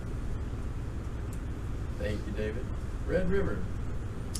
I would like to thank the DSRA for hosting our meeting, and we had a very successful rodeo school. So unfortunately, now that Minnesota's not going to have a rodeo, we will pick one of those latter 2 weekends to have a second rodeo school. I'll get with TGRA and see what the better venue is, and for everybody, because they help us out with the concessions and things like that, so everybody can join in. But we'll have another rodeo school with all the events. Excellent. Let's see what's here. KSGRA. Well, thanks Diamond State for the weekend and lunch and the hosting the board meeting and giving us a preview of what we'll have here at the end of the year. We have our first rodeo coming up in June 24th. Very excited about that. We have several people with more passion than you can imagine getting a rodeo on the East Coast. So it's going to be in Harrisburg, Pennsylvania. And for those of you that are wondering what's the best way to get to Harrisburg, there are three main choices that are relatively is either flying into Baltimore, Philadelphia, or Pittsburgh. Depending on the day of the week, and Southwest has specials for Baltimore and Philly quite often, at least from the Dallas area as an example. We've seen a tremendous feedback on our social media about people interested in our rodeo. So we're really looking forward to it. There will be a dance on Saturday night of the rodeo. And this past weekend we had a dance on Friday night. We had a rodeo school on Saturday. And then we had a trail ride on Sunday. All doing fundraising for the rodeo and exposure. And although I'm not locally to the Pennsylvania area, they've had a lot of response from some local groups out there that are horse groups and what have you that are interested in about the rodeo. We have come up with a community partners program that we're using to help sell tickets for our rodeo. We've actually already sold quite a few tickets for the rodeo in advance, weekend passes and what have you. We continue to look for sponsorships locally as well as remotely. So we have, I don't think there's been a rodeo on the East Coast for 6-7 years now maybe, so we're really hoping for big things for end of June. And our association president will be here competing this weekend. For those of you that haven't met Adam, he is wheelchair bound and he competes in speed events, and it's amazing to see him compete. So when you say you think you can't do something, he will prove you wrong. And that's all we have from Keystone. That's quite a lot. Thank you, Keystone. UGRA. Well, we're a small group still working hard. A lot of enthusiasm. I'm missing a front tooth, so if I don't sound good, that's why. Doesn't help if you're born with a hair lip too. But anyway, we are having a big event this weekend that we're sponsoring with another group, and we've been sponsoring several events with other groups to try and let people know we're there. We are approached by a bar to come and do country dancing there on a weeknight. So we'll probably start out small. We'll let you know when that's going on. And we'd like to throw our hat in the ring for the convention. The last convention we had there was very successful and a lot of fun. And I can't promise that there will be anything with whipped cream involved, but we'd love to have you come and try it out. For those of you who know who I'm talking about, you understand. Yeah. I was going to ask about that. Thank you, Kevin. And we'll end with our friends and hosts here at DSRA. Well, first of all, I just wanted to welcome everybody and check out the hotel if you notice something that needs to be fixed, or besides small meeting rooms. Let me know and we'll get it fixed by convention. Tonight, after registration, we have a royalty fundraiser, and I say fundraiser because that's what it is. So please stay, drink, and be merry. Some people are already married. Also tonight we have a barrel race. If you want to go over and watch the barrel race, it's just 50 feet away.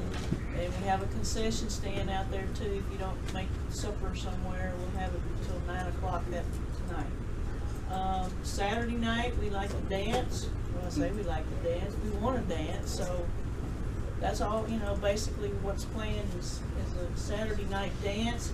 And a little fundraiser with royalty if you want to dance with some royalty folks at the grounds. This is all at the grounds.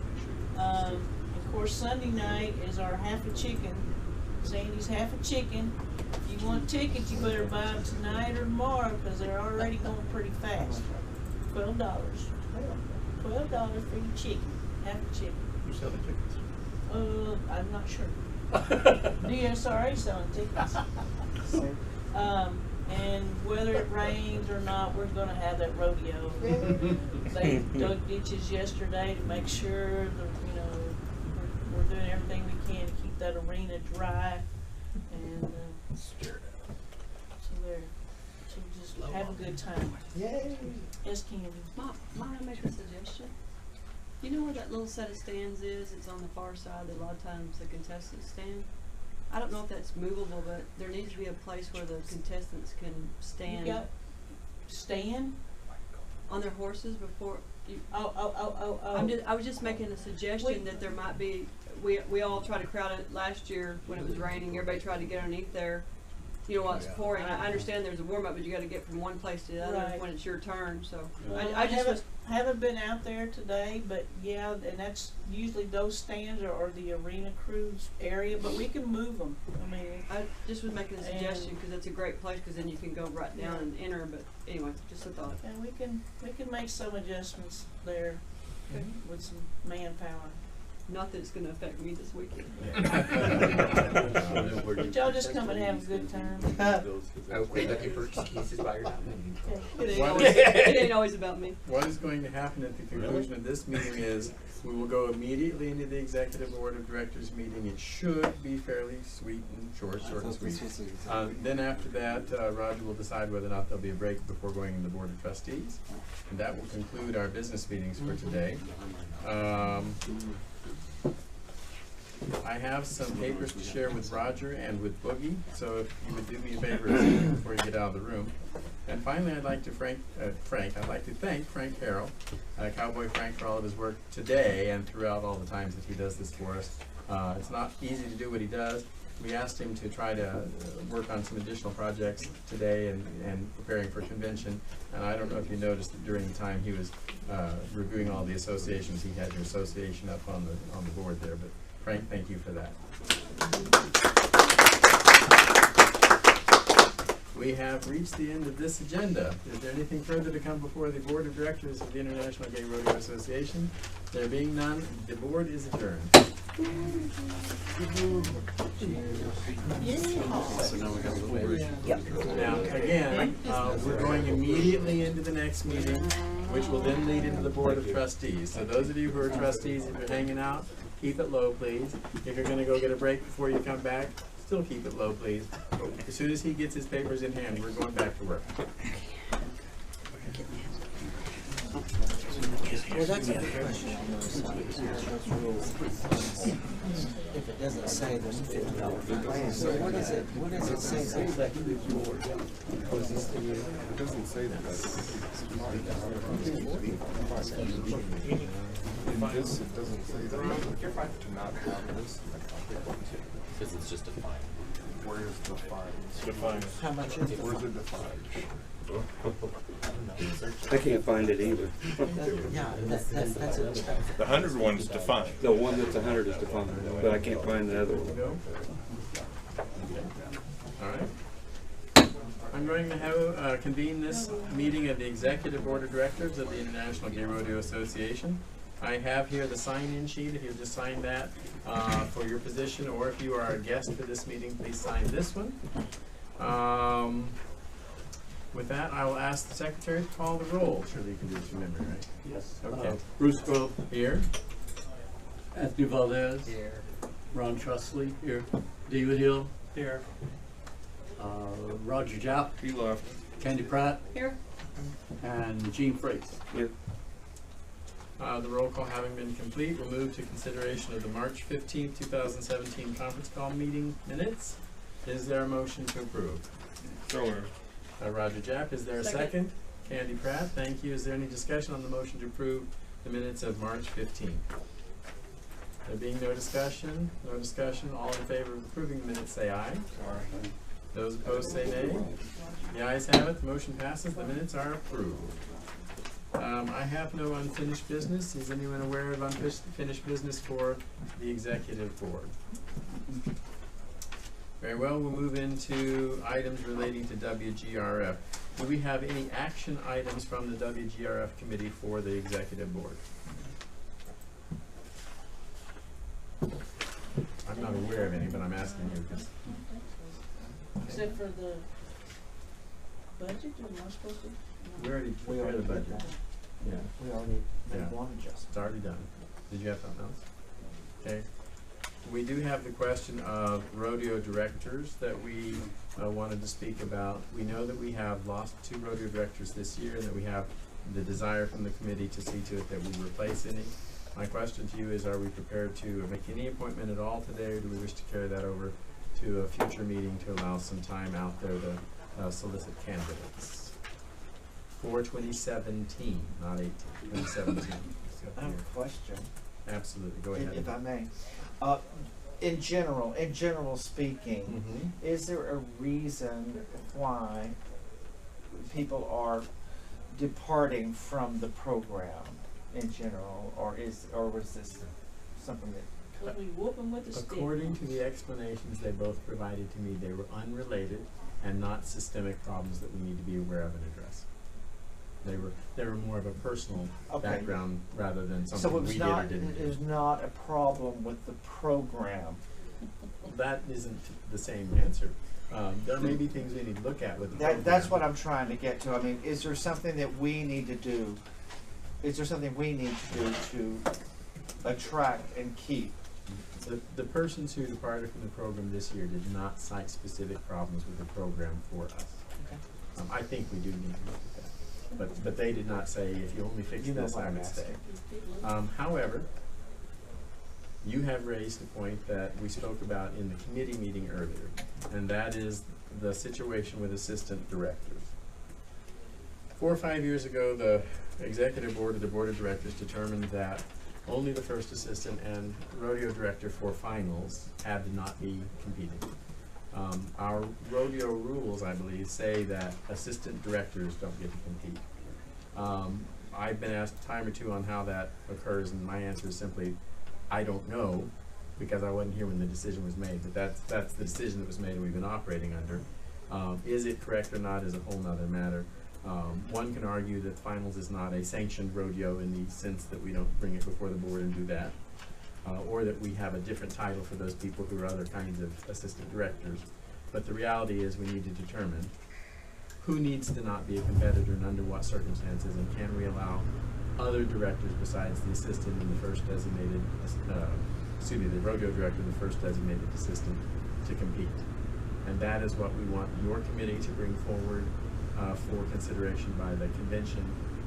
So we make a definitive answer on that. We don't have the situation that occurred in Texas, and we make the rule we need it to be. If we want every rodeo director to not be a competitor, and that's the decision we consciously made, great. But then what are we going to do for those people who want to compete and want to help produce rodeos? Michael? If I'm out of line, just let me know and I'll stop. But I don't understand why we would have a separate set of rules for finals and a different set of rules for officials at all the other rodeos. I understand your question. That's just a I statement. don't understand either. Okay. I just know I that's may what have- we have somehow.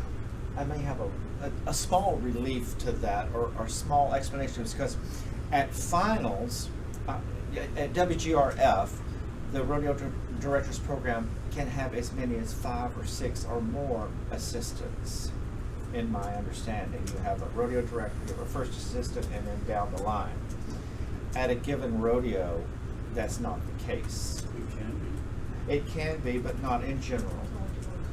And it is within history that has been the rule at a local rodeo like this weekend. The rodeo director and the assistant are not allowed to compete. And then when you move to the WGRF program that started some years ago, there were as many as 5 or 6 or 7 assistants. And that rule was not addressed at that point. And does that answer your question as to why it does, now but it comes up? my only response would be, I need to make a decision. Do I want to be a rodeo official or do I want to be a contestant? I can't have my cake and eat it too. I understand that perspective, and if that ultimately is where we go when we have looked at this rule and consciously made the choice, then there it is. But then we may start having people assist us in rodeo planning to have a different designation than rodeo director. Well, the issue came up in Texas, and they said, well, they do it at finals. And I said, I can only speak to the rule book. I understand completely, and that is why we're having a discussion today about we need the committee to analyze the question and give us a proposal that can be acted upon or not to see if we can resolve this. The resolution may be that we have exactly what we have, and we decide that finals has to comply with the other rule. For whatever reason, we have 2 different tracks that we are operating under today and have had for 5 years. On the question of 2017, I have spoken with Roger on the question, but do we need to act today to provide an additional assistant, or can we hold that off long enough to put word out there, try to elicit some candidates and make that decision a little bit down the road?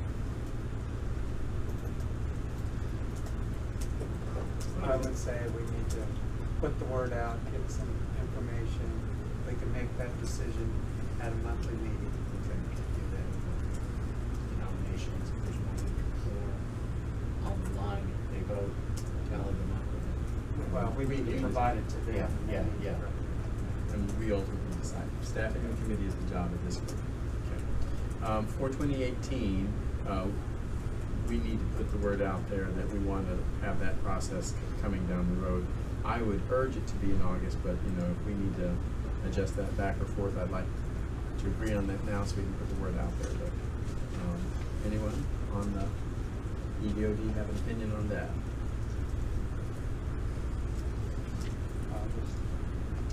I heard. August, but Okay. New Mexico. All right. Will you make sure Boogie is aware of that, please? Because he'll want to be up on that list. Thank you. Yeah. And since you're likely to be the chair, that is the plan. Okay. We need to formally act on making the correct change to the Rodeo Crisis Fund title. We acted last month to enact a particular title for it. We've since been approached by the family to incorporate different language, and they've asked us to title the fund IGRA, Bob Pimentel, IGRA Rodeo Crisis Fund. And is there a motion to adopt that name? So moved. Thank you, Roger. Is there a second, Tony? Any discussion on the motion to adopt that name change? No discussion appearing. All in favor of the name change, say aye. Aye. Those opposed, say nay. The ayes have it. The motion passes. The name change is adopted. We are not set today to determine the award winner of the Wayne Giacchino Western Lifestyle Award. However, I want to make sure that we are thinking ahead about that. It is the executive board that makes that designation. We would typically do that at the August meeting. And so whatever process we want to use to elicit names and think about people who meet that criteria. Ronnie, if you would just go ahead, is that on, if you would go ahead and read out the criteria for that award for us. This award is to recognize one individual who is active within the IGRA community, promotes the Western lifestyles, adheres to the IGRA Code of Ethics and Sportsmanship, and shows enthusiasm for the IGRA mission statement. The Executive Board will select the recipient of this award. This award will be in the form of a buckle. IGRA will cover the cost of one award. Now, Tommy will help push it out through the board of directors to remind people to send in nominations, but ultimately nominations or not, come August, we need to be ready to make a selection, please, on that. Anybody have any questions on that? Tommy? Frank, I'm sorry. Frank, can you help me? I believe you have those past recipients listed somewhere on the website. I just could not remember where it was, but I do believe they're listed in some section of the history or somewhere. I believe we are. I don't remember exactly. If you and I could just get together offline, Okay. so that I could, when I put this post out, I can include that. I think that would probably be helpful. Is there anything in the way of new business for the executive board this afternoon? Anything that we carried over from this morning that I might have forgotten about? Roger, do you have anything for us? There being no further new business, is there anything else to appear before the executive board of directors? And appearing, I adjourn the executive board of directors. Thank you. Roger, do you want to go right into it, or do you want to have a little break? I'd like to. It won't take us very long, I don't think. But I don't. A few seconds to switch. Yeah, we've got. We're missing a few, so. Word out. Tommy's gonna put the word out. Thank you. Thank you. Bad. 3 hours. Don't That's touch it. Thank you. What I don't notice on here, did you still want an interpretation or no?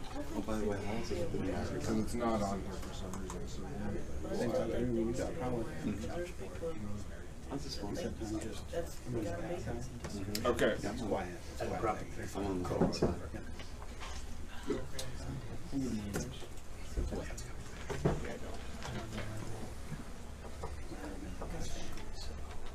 All right, so let's call this bad boy to order so we can go. Have Ron call the roll. Michael Brandt. Here. Tom Lott. Here. Roger Japp. Here. Alan Thomas. Lisa Smith. Here. Liz McDonald. Here. Frank Delgado. Here. Joy Dedizio. Sorry, it's Tom Sheridan now. Here. I'd already done the list before, found out some of this. Michael Norman. Here. David Hallwood. Here. Kenneth Hall. Here. Michael Gleason. Here. Brian Helander. Here. Gene Frakes. Here. Candy Pratt. Here. Mark Scammell. Chuck Browning. Terry Covington. Present. Kevin Hillman. Here. And there's signage sheet going around for trustees only and a different one for guests, please. Thank you. This is Arkansas weather. That's right. So first on our agenda is the approval of previous minutes.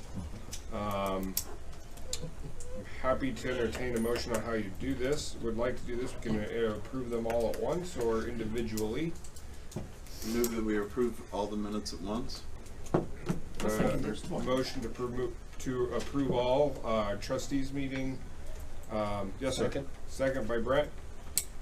So, minutes from our trustees meeting in Las Vegas from January 13th, pre-rodeo meeting in Phoenix, rodeo review board meeting in Phoenix, pre-rodeo meeting in Denton, and rodeo review board meeting in Denton. Is there any discussion on said motion? All those in favor, say aye. Aye. Opposed, nay. Motion passes.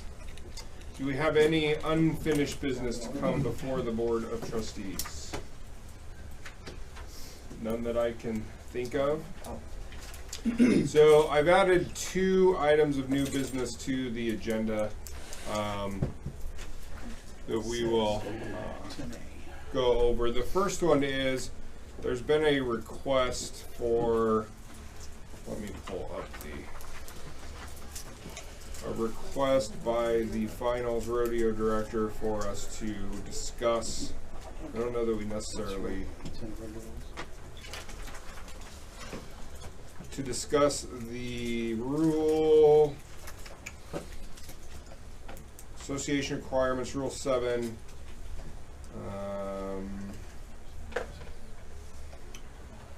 Section 10. It's on the agenda already. I have it on the agenda. The revised agenda that went out. Oh, am I looking at an old one? Here. Probably. Pass them in agenda. Sorry. 10. And I emailed it out to everybody. You did. I think I pulled up the wrong one. Sorry. Section 10, paragraph A. The emergency response rule. The request is, the wording of the rule is obviously, as you can see, must provide emergency first responders and access to emergency transport during rodeo events. The question, I believe, surrounds the word access. And the question essentially is, does that mean that there has to be the emergency first responders, EMTs and paramedics, and an ambulance for immediate transport to a hospital, or access to emergency transport? So at finals, there is the availability to have 2 emergency responders, a paramedic and an EMT with available emergency equipment on standby at the grounds. If someone were to be injured, they would be utilized. They would be taking care of the contestant or the official while they called for a transport ambulance to come to the grounds to transport the ambulance. So the question before us is there anything in this rule that says an ambulance must be on site during the running of the rodeo? I'm seeing a lot of. Oh, guy. I think Lisa was first. Okay. Oh, that's Tom. So it's Tom. I challenged this rule 3 years ago, and it came back and bit me in the rear end because there was no requirement to have the ambulance on site. Okay. Guy? I think 2 years ago at convention there was a proposal to change the rule to allow us not to have standby ambulance, and that proposal failed. So I would say this absolutely does imply that we need to have an ambulance present. Just talking as an emergency medical person. I got you on. By the time the contestant is evaluated and treated, there should be plenty of time for an ambulance to get to the grounds. You shouldn't need to have one there. And I don't see anywhere in here it says you have to. I realize the intent is that you're supposed to have one there, but it doesn't actually say, it says that you have to have one available. And you know it takes a good 15, 20, 25 minutes sometimes to stabilize somebody before moving them. And that's what the paramedics are there for. So by the time they get them stabilized, the ambulance should be there. I don't see any reason to keep an ambulance tied up at the grounds that might be utilized elsewhere. Just saying. Brian. Well, I wrote the rule. Own it then, Brian. You win. I own it. At the time, the discussion was the cost of having a box with 4 wheels on it sitting for 8 hours or 16 hours throughout the weekend versus the cost of having 2 guys and ALS equipment in place to treat, stabilize, etc. While in an urban setting with an advanced 911 system, response times are good. So that was the reason to not require the ambulance with 4 wheels on it, but still provide good quality emergency care to our injured contestants. Ron? I was only going to say, the rule used to state you had to have an ambulance on site. It was clear, and this was changed this way. And in Arizona, we had 3 medical personnel, no problems. And when an ambulance was needed, it was there. Gene? There's no possible way that we can interpret this as having to have the box on site. It specifically doesn't say that. I will tell you that we didn't have a transport ambulance on site in Minneapolis. There was a box sitting there, but that wouldn't have moved. It was how they got there with their equipment. It would have went through the regular 911 system. I was in Palm Springs last year. Same story. I talked to their medics about it because this new rule was relatively new then. They weren't going to turn a wheel to transport, and that, you know, the whole idea of having the ambulance there really isn't what bothers me. It bothers me is and I did it in Minnesota to save money. Bothers me is that you're only required to have BLS service, because you don't have to have ALS equipment there. It's one, you have to have 2 emergency first responders composed from the following: BLS and ALS. We had 2 BLS in Minnesota. They had 2 BLS in That's not right. that's exactly what it composed. You have to have 2 composed from the following, and BLS or ALS. That's exactly what it says, and I can tell you that that's how it's being utilized. That's how it's written. Around the circuit. I'm not reading an or. Not with us, no. Yeah, there's no more. There's no or. I said around. I didn't specify IGRA. I said around. We didn't have it. We had 2 BLS. I know Palm Springs had 2 BLS because I talked to them. Lisa's next, and then Brian. Basically, I was going to chime in about the transport, and that's what this is about, is they're still going to call it transport. Absolutely. And yes, it does save money. Brian? I wrote the rule, and I did not include the .1, .2, .3. Originally, the rule was 2 basic first responders composed of the following: a BLS responder and an ALS responder, so that you didn't have to have 2 paramedics there. BLS and a paramedic can do the same job as 2 paramedics. So, as it sits now, perhaps there's interpretation that can be added to this, but Maybe something for convention to put in an and or an well, or. the .1 and Right. the .2, .3 changes The formatting. the original intent of Fair. the. There should be no .1. No, Yeah. there should be no.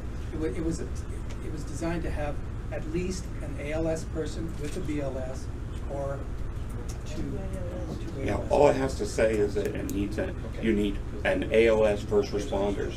Two, because 1 paramedic makes it an ALS unit. So. Liz, did you have something else? No, that's, I just didn't see the or. I see it as reading 1 BLS and 1 ALS. Michael? That's what I'm reading. The number 1. Gene? That's what it is. Were you in Kansas City last year? Yep. Did having the medic there on site help with the guy with the severe injuries to his leg, or was it The immaterial? ALS medic? Yeah. Absolutely. Okay. Yes, that's who I asked for when I got out there, because I had the BLS out there. Because I was seeing bone. I needed an ALS medic out there, and he sent out there. But not having the box there didn't make a bit of difference. The response time there was pretty long, but I think there was some confusion. It was something else that caused that. If I remember, the ambulance made a wrong turn. And there was something else that caused the response time failure, but it's not that far out there. So You gotta stabilize first, and that takes time. So, as the chair of the Health and Safety Committee and a paramedic who runs an agency, and who does this for 40 some hours every week, I would hasten to say that 99.999% of ambulance services that we contract with will not transport someone off of the site. They're going to call for a transport ambulance after they've decided someone needs to get transported. In fact, and I will throw CGRA out there because I'm the one that started this and set it up, the service that we utilize for our rodeo provides a paramedic, two paramedics, but it's a hospital EMS agency. They're essentially the EMS department within a hospital who have paramedics on staff. They come out. Their ambulance that they transport their equipment in isn't even licensed by the state to transport patients. So they provide ALS care, but there's no way that anybody can ever go in their ambulance because it's not licensed by the state even to transport patients. It's an emergency response So team. it's just a nurse and a paramedic that come provide coverage at our rodeo. So I completely agree with most of the folks that there is no requirement here for a transport ambulance to be on scene. Do I need to do anything else with that? That's good. Fair? Okay, very good. The next thing that I wanted to add to the agenda was the checklist. And after our conversation during the board meeting, or during it, I added a section, if you'll scroll down, Frank, to keep going to the fines box, to hopefully maybe do away with some of this right there. Some of the confusion, and to maybe make it much more simpler for Ron and David. I added a line right there at the bottom of the fines box that says total fines to be assessed by the IGRA treasurer would be filled in by the checklist trustee and submitted with the checklist to the secretary. I would entertain a motion to accept that change on the checklist. Motion was made by Guy, seconded by Terry. Is there any discussion about this change? Michael? Having gone through the process, I would just say that at the rodeo review meeting, it needs to be clearly communicated what that dollar figure is to the hosting association that's going to David, that you're going to get a bill from David for this amount. So there's no surprises when all of a sudden they get an oh, I didn't know I was getting a bill for $150. You know, I just say, be sure it's communicated. Any other discussion on the motion? Seeing none, all those in favor, say aye. Aye. Opposed, nay. So that passes. Ron, is it best that I email that to you?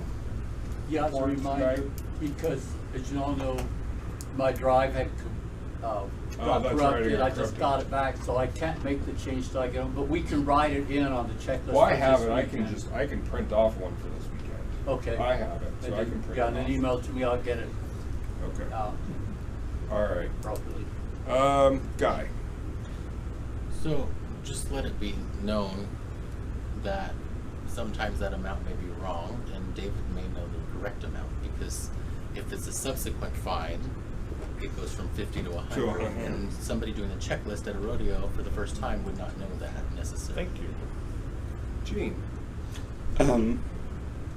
Terry, did you? Can someone tell me, because I had looked and couldn't find it, I found several different fines that were defined in our rodeo rules per this situation gets this fine. but I didn't see in there that just said that unless otherwise specified, it's $50. I know it's always been that way. Can you just tell me where it is? It's on page 21 of the document I have. Page 21. What rule is it? Paragraph C, Rodeo Review Board. That's what it's under. Rodeo Review Board? That's why I didn't look there. Okay, thank you. I've been looking for it as well, folks, and I couldn't find it, so I'm gonna just pull it up here right fast. That means we buried it pretty well. Oh, no, because the number of users. Oh, it's online. No. I'm gonna have to look. Page 21 is not. Okay. I'll look here in a moment. The only other item of business that I have for now then would be the selection of speaking of the checklist trustee for this weekend. Do I have any volunteers? I'm going to just throw this out there that I'm not going to volunteer for anything because this is my first weekend doing student judging, so I'm going to be busy and I'm not going to want to pay attention to this. So, volunteers? You get a pretty green book. You want to do it again? God. If you would like to. Is that a volunteer?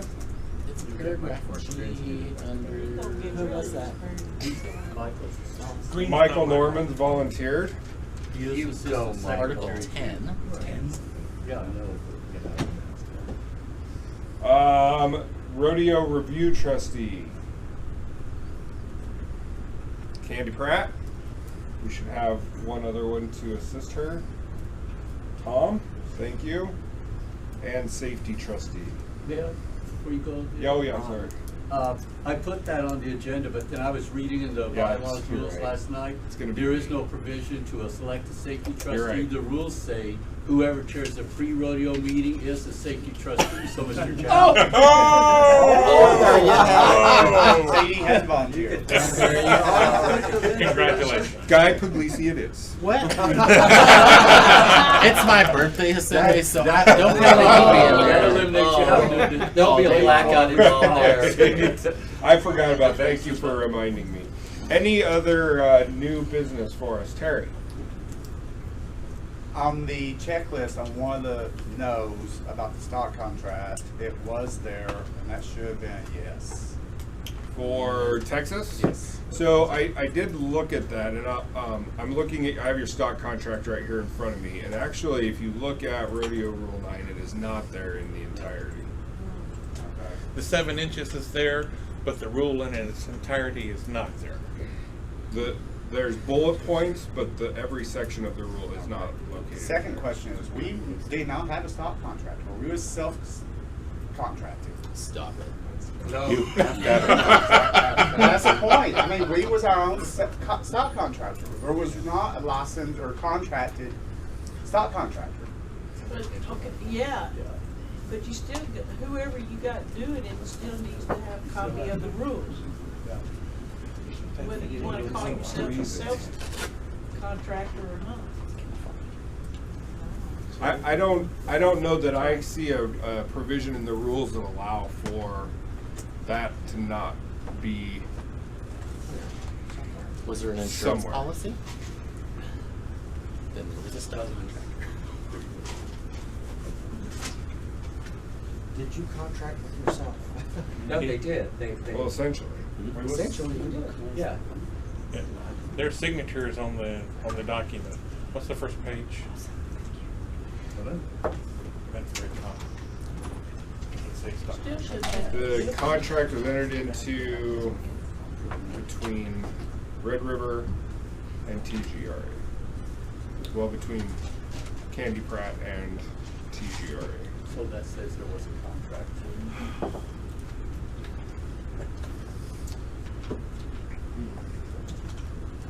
I see your point. That might be something that needs to come up at convention, but there's a rule that says that you have to have a stock contract. It doesn't say that you have to have a stock contractor. But and that's why you guys created the one you did, is because of that other rule. So you're right, it doesn't provide for you to do what So- obviously makes sense if you have the ability. Rule 9, paragraph or section 1. All associations producing an IGRA contracted or sanctioned rodeo must have a signed dated stock contract or contract on file and must provide a copy to the checklist trustee.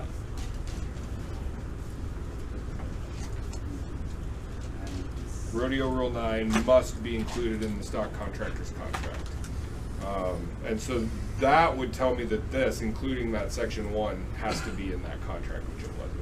Section 2 should be in there, section 3 should be in there, and it wasn't. Second item. Yes, sir. On the goat dress. Since we reran the whole event entirely, I'd like to ask for that fine to be waived.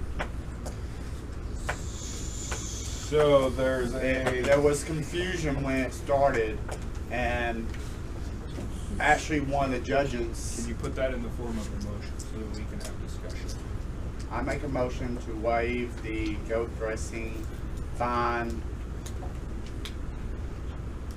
There was one go, and it actually was started before the arena director gave the okay to start the event. So your motion is to waive the $100 fine for the goat rescind, not waive. Is there a second? Rescinding, not waiving. To rescind, sorry, rescind, you're right. Seconded by Candy.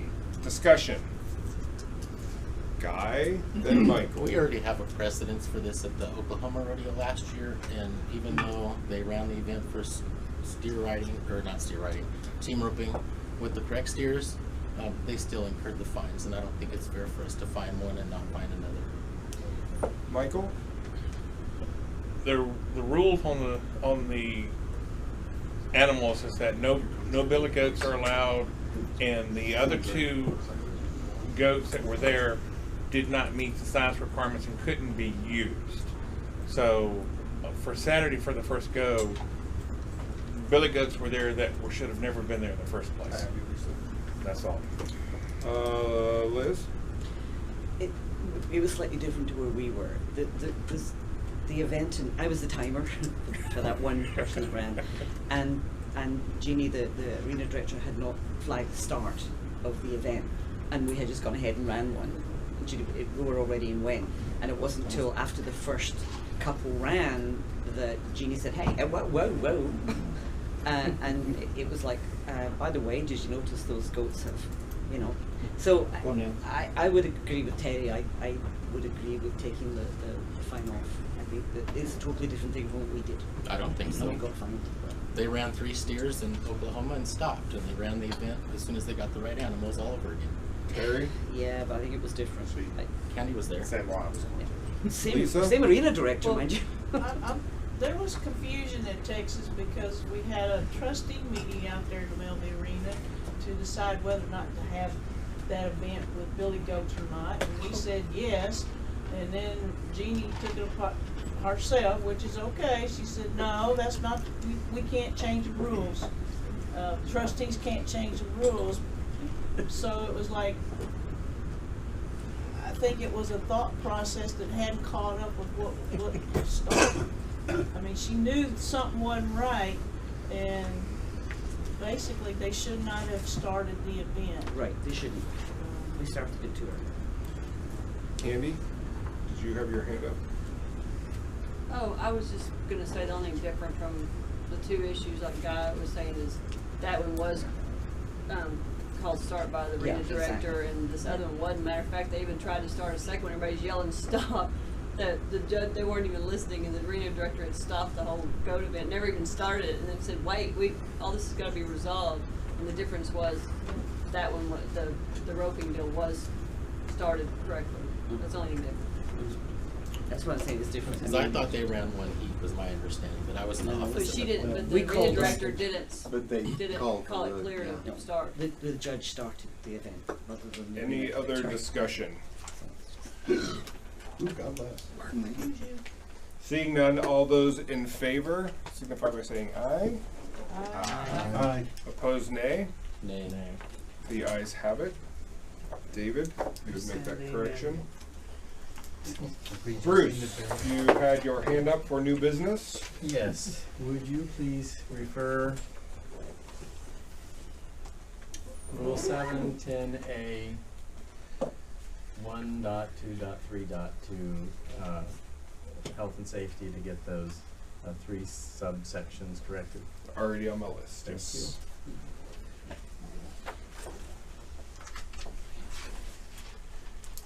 Any other new business before us? Registration begins at 6. 6 to 9. There's alcohol. I already saw on Facebook. The bar's open. Now? It was ready yesterday. It's after 5 o'clock So somewhere. it's got to be 5 somewhere. We will It's adjourn. always after 5. At 3:12. Except Sunday, right? Yeah, except Sunday. They go home early. Oh, good job.